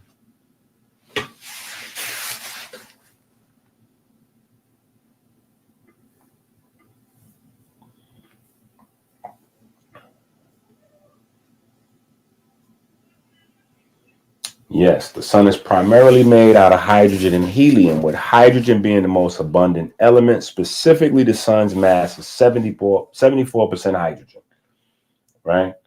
74% hydrogen, 24% helium, which gives you 98%. And then the small fraction of heavier elements makes up 2%, right? The sun generates energy through nuclear fusion, a process in its core where hydrogen atoms are fused together to form helium atoms. Composition. The sun's composition is approximately 74, blah, blah, blah, blah, blah. All right. The process, 4 hydrogen nuclei combine to form 1 helium nucleus. Okay. So what is being covered up here? What is being covered up right here? So you can't see it if you don't know what you're looking at. Remember, we don't see with our eyes, we see with our brain. What is being covered up here? We just talked about it. Right? What is being covered up right here in this part right here where it says, in this process, 4 hydrogen nuclei combine to form 1 helium nucleus. Right? Quantum mechanics. There's no such thing as a hydrogen nuclei.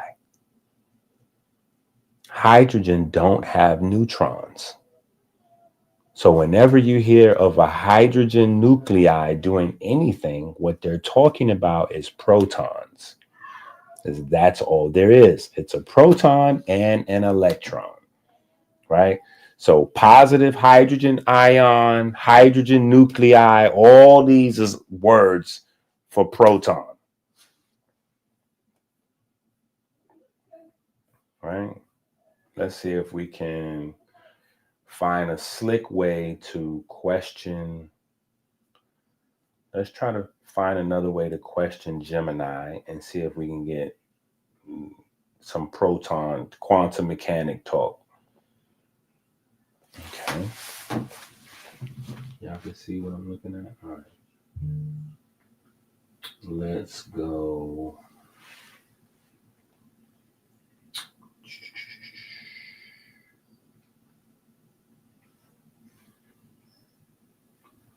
let's just be straightforward. When you say hydrogen nuclei, are you talking about protons?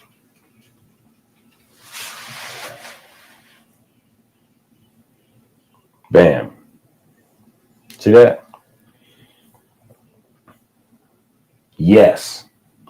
When you say hydrogen nuclei, are you talking about protons? Yes. For the most common isotope of hydrogen, the nucleus is a single proton. When we talk about hydrogen nuclei in the sun, we are predominantly referring to protons.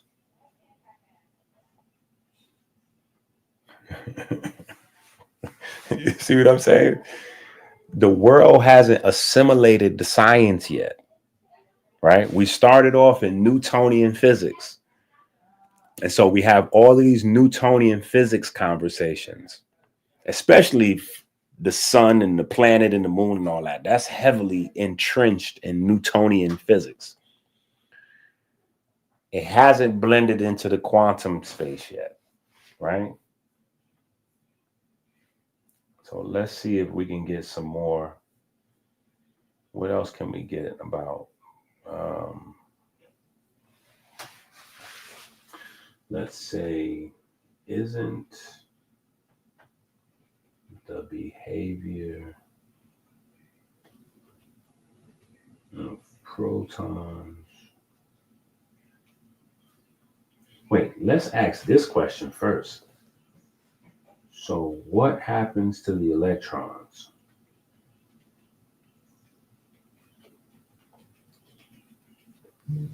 Now, mind you, I already know these answers, but I feel like it's less combative when we look it up together. The electrons in the sun become free-floating particles in a soup of charged particles called plasma. There we go.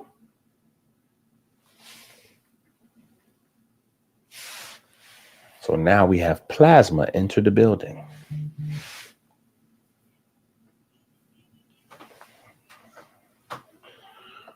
Okay. Now we have plasma enter the building. Now let's ask the next question, right? I'm not really interested in that whole long answer, but the next question is, isn't the behavior of protons and electrons considered quantum mechanics? I think that's a good question. Let's see what happens. What we got? Yes, the behavior of protons and electrons is fundamentally governed by quantum mechanics, not classical physics. Yeah, see, couldn't have said it better myself.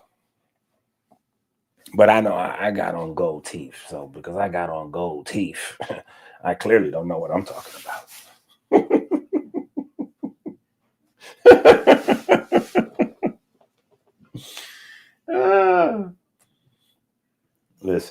Listen. It's all right. We might need a little,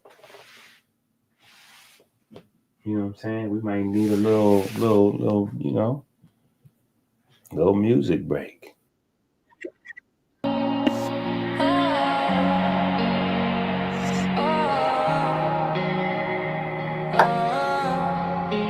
I see a spirit in your eye. No lies, no disguise. Your touch sends shivers down my spine. I'm caught, I'm locked, I'm lost in time. Sparks jumping off your skin. This is where it all begins. Your aura's electric. Your pull magnetic. I'm drawn, I'm gone. I love you like a proton. Love's an electron. Pull to you like planets to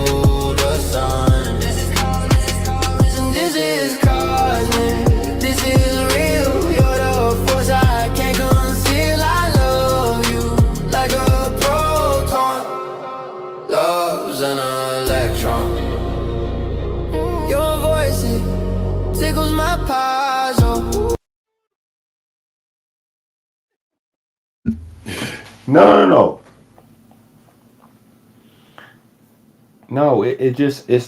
Listen, it messed me up when I was in school trying to figure it out, asking these questions, because I never really got an answer to that question. Like, why? How come a hydrogen atom doesn't have a neutron?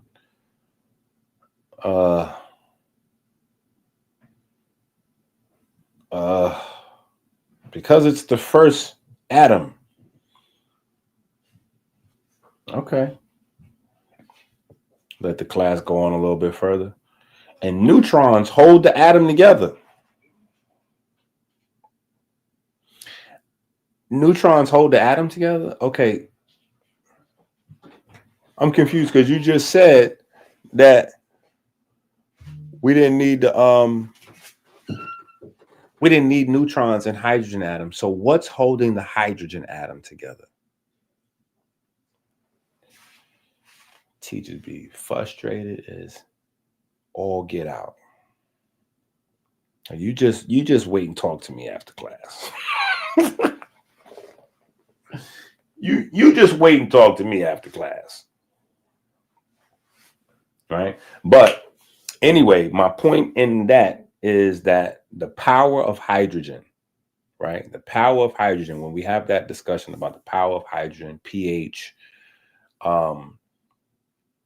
when we're talking about photosynthesis, photovoltaism, Krebs cycle, all of these things is really about hydrogen, right? So the power of the sun is hydrogen, right?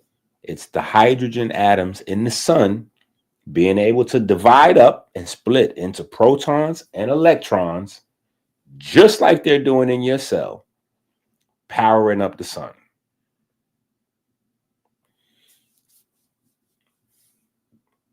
Not just like, but pretty much like, right?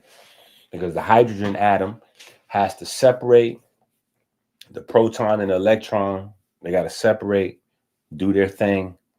You know what I'm saying? That's what makes the sun.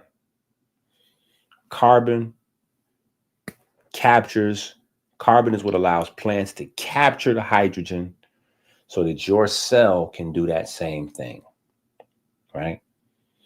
Break down that hydrogen and use the power of hydrogen, the same way the sun is doing it. Now, the gases, right? The gases formed. Remember, oxygen has to move in and out of this process, right? Every time you break in a hydrogen atom down, you need oxygen there, right? Every single time, right? So oxygen has to move in.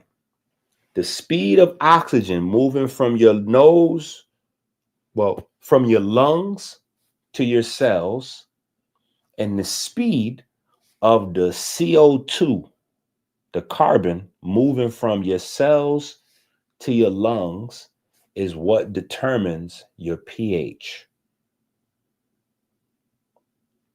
All right. So the oxygen to the cells versus the carbon to the lungs. So oxygen going from the lungs to the cells versus carbon going from the cells to the lungs. That race is what determines pH. If the carbon is taking a slower time to get from the cells to the lungs, the pH comes down. If the oxygen is going faster to the tissue, your pH goes up a little higher. If your pH goes up too high, you die. It's not alkaline at all costs, like alkaline. That's not how it goes. If your pH goes too high, you're dead. It's called alkalosis. You're dead. Just say that with me. You're dead. If the pH goes too low, it's called acidosis. You're dead. If it goes too low, you're dead. So it has to be ma'at, right? It has to be a balance, right? And it just has to be just over balance, because perfect balance would be a 7 on the acid alkaline chart. That would be a 7. That would be the oxygen coming in, going out, coming in at the same exact speed as the carbon dioxide is going out. Balance, right? But if the oxygen is going just a little bit faster, that's where your health is at, right? Because you need 2 oxygen atoms for every carbon, right? Now, mind you, there's a whole bunch of other ways that oxygen's floating around, right? Oxygen's a part of all these molecules. Oxygen's a part of water. Oxygen's all over the place, right? So you get help from some places with oxygen, right? But you primarily have to breathe it in, and the red blood cells have to run on a clock, right? So this is how your biochemistry builds out from water processes. I hope y'all taking down notes and writing this stuff down. That's how your biochemistry builds outwards from the water, right? So we started where the energy production is, where the water molecules are being produced, where the ATP is being recycled in mitochondria. That process of stripping the carbons, you're creating CO2. So you need the oxygen to get there to bind to the carbon to turn into CO2. The concentration of those gases in the blood determines the pH. Now, your bone marrow is a part of this whole metabolism thing. This is why we have to understand the concept of irreducibly complex. When you have a whole system, if you take away one part, the system fails. What we have is a science that doesn't believe in irreducible complexity, which is why people are dying, right? Your bone marrow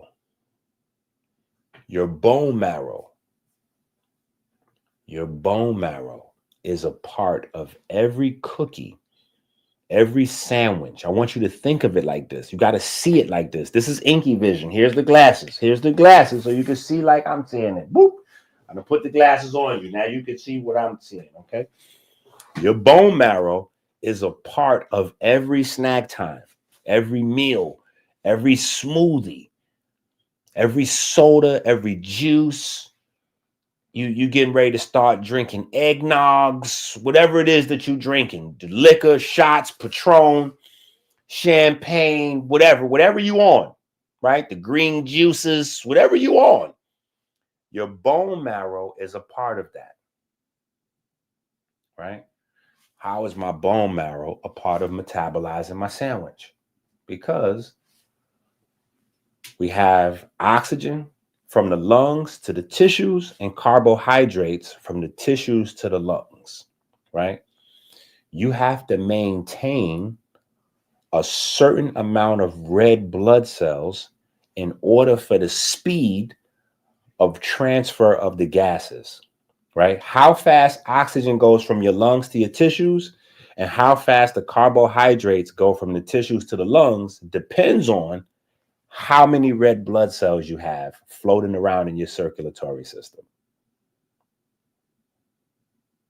If you don't have enough, your bone marrow has to crank it up, right? So every moment, your bone marrow is making millions of red blood cells so that you have enough red blood cells to get the oxygen to the tissues at the speed to keep your pH balanced, right? So the pH becomes the determining factor on how hard your bone marrow has to work to produce new blood, right? Who's watching the pH to tell the bone marrow to hurry the hell up? Who's the manager, right? Who's the supervisor? The kidneys. The kidneys is watching. That's what they doing. They nosy. They the hall monitor. They the snitch. They dropping dime, right? The kidneys make something called EPO. It's a steroid, right? That steroid goes from the kidneys to the bone marrow, And that tells the bone marrow to make more blood cells, right?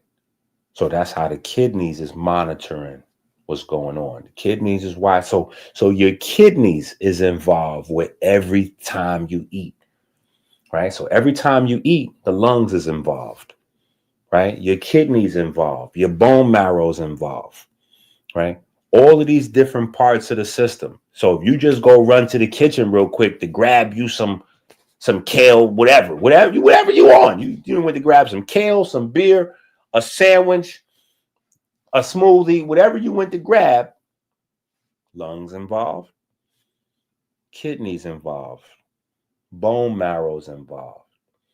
Now, the more muscle tissue you get involved, the easier the process goes. That's where the exercise, the muscle tissue comes in, right? The more hungry muscle tissue you have, the easier the process becomes, right? Because you'll manually metabolize, manually flip the oxygen, right? Manually do it, because that's what happens when you contract and relax the muscles, right? The muscles work on a large scale the same way, well, similar to the ATP thingy, right? You see how it's kind of like doing like this, right? And it's taking the ADP and the phosphate and it's doing like this and putting them together. That's what your muscles are doing. Your muscles are contracting and relaxing, right? But just way bigger, but contracting and relaxing, mashing up the fats and the sugars and the carbohydrates, right?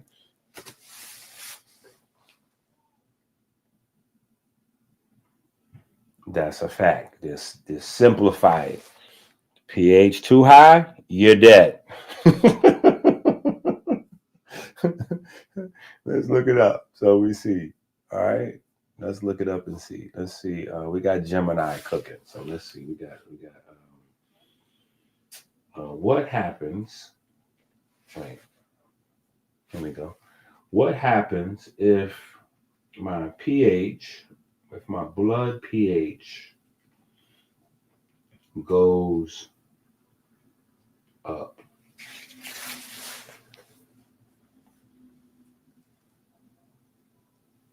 An increase in blood pH, a condition called alkalosis, can cause a variety of symptoms and lead to serious health complications if not addressed. The body tightly regulates blood pH to function properly, so even slight deviations could be problematic. This is the exact same. Now, I'm going to type the same thing, and it's going to say almost the same thing, but opposite. When you ask about what if it goes too low.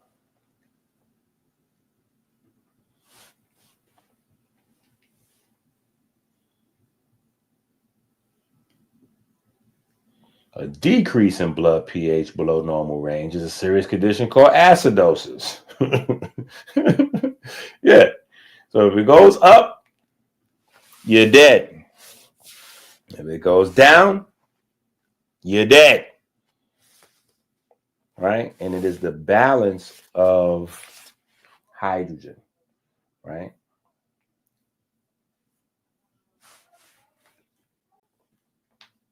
What does pH even stand for?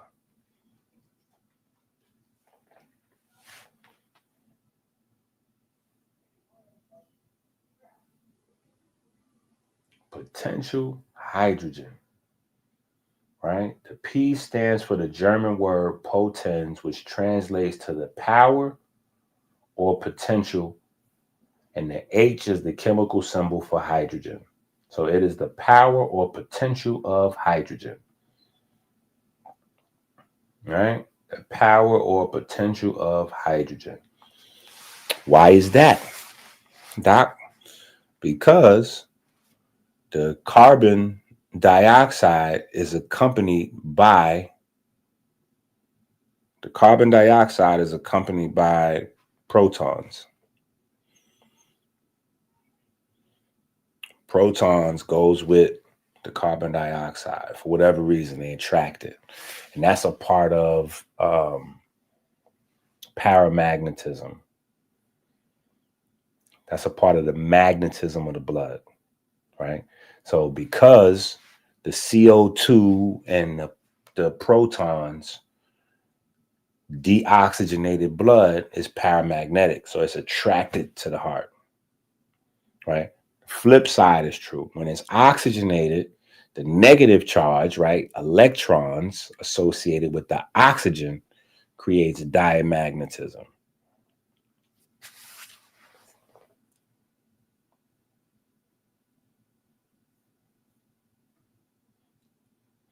Where you been at though? Where you been at? We shutting it down. We almost finished. We trying to work through this first few pages in the book. Right? I hope you got this book. You've been working. I hope you got this book.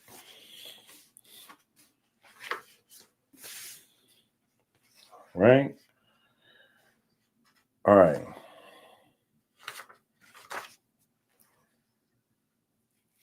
Yeah, I think Child of the Sun, blah, blah, blah. Go read the Yahweh is I-10 book, right? And Atum, the Primordial Mound book.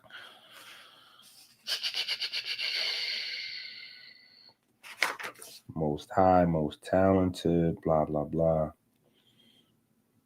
All right, Bound Hydrogen and Structured Water Layer. Okay, we getting ready to make a nasty turn that I do not want to make. Yeah, we getting ready to go into fascia. And we're not doing fascia after 3 hours on the wind down. Fascia has to be the wind up. All right, we got to start out a fresh class on fascia. Right? But that is the power of fascia, is that fascia stores hydrogen. So fascia stores electrical potential in your connective tissues. Right?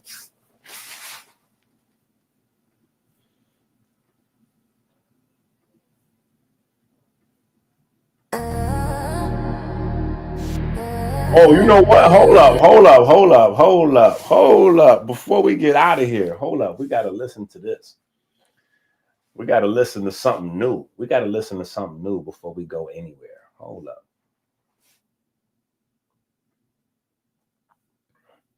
We got new exclusives. Let's listen to this. Yeah, let's listen to this. Are y'all looking at what I'm looking at? Okay.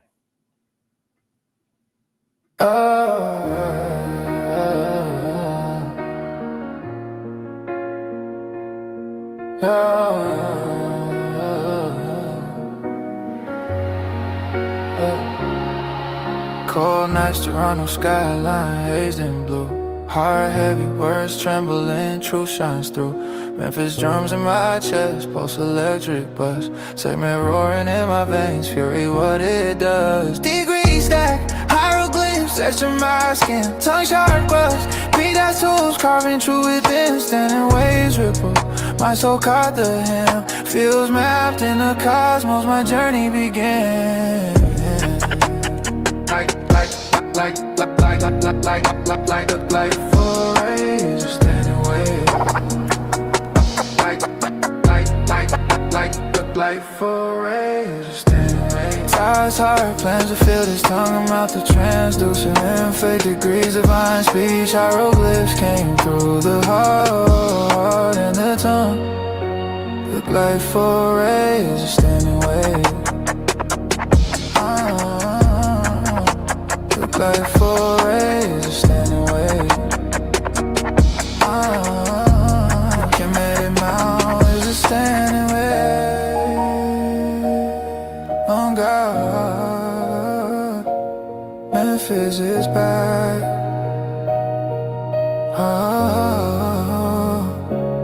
Pharaoh in my mind, but the crown so heavy. Every word's a brick, tongue laying stone steady.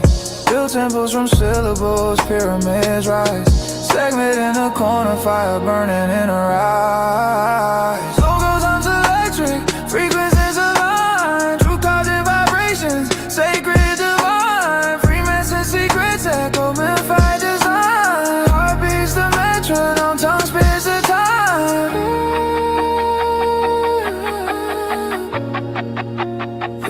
for it is a standing wave. Toss hard plans to fill his tongue and mouth to transduce some men. Fight degrees of iron speech. Hieroglyphs came through the heart and the tongue. The blade for it is a standing wave. The blade for it is a standing wave. Comedic mouth is a standing wave. On God, Memphis is bad.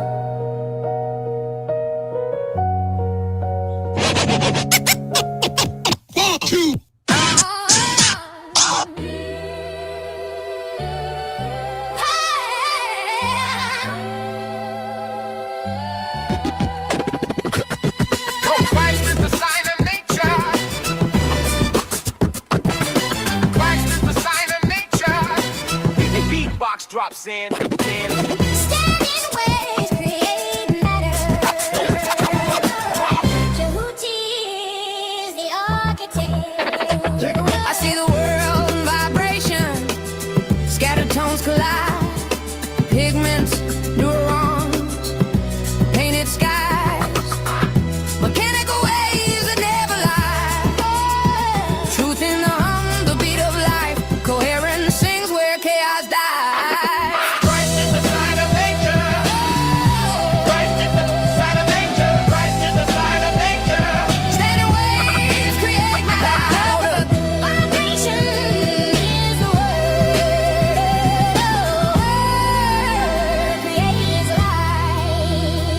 Becomes light, the spectrums of him. Organized chaos, let the harmony spin. No fake chakra science, no falsehoods within. The fingerprint of God in every note it begins. Sliding for Christ, where the baseline grins. Frequency whispers, energy roars. Heaven's the echo, the soul's open door.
Soft hums, human beatbox pulse.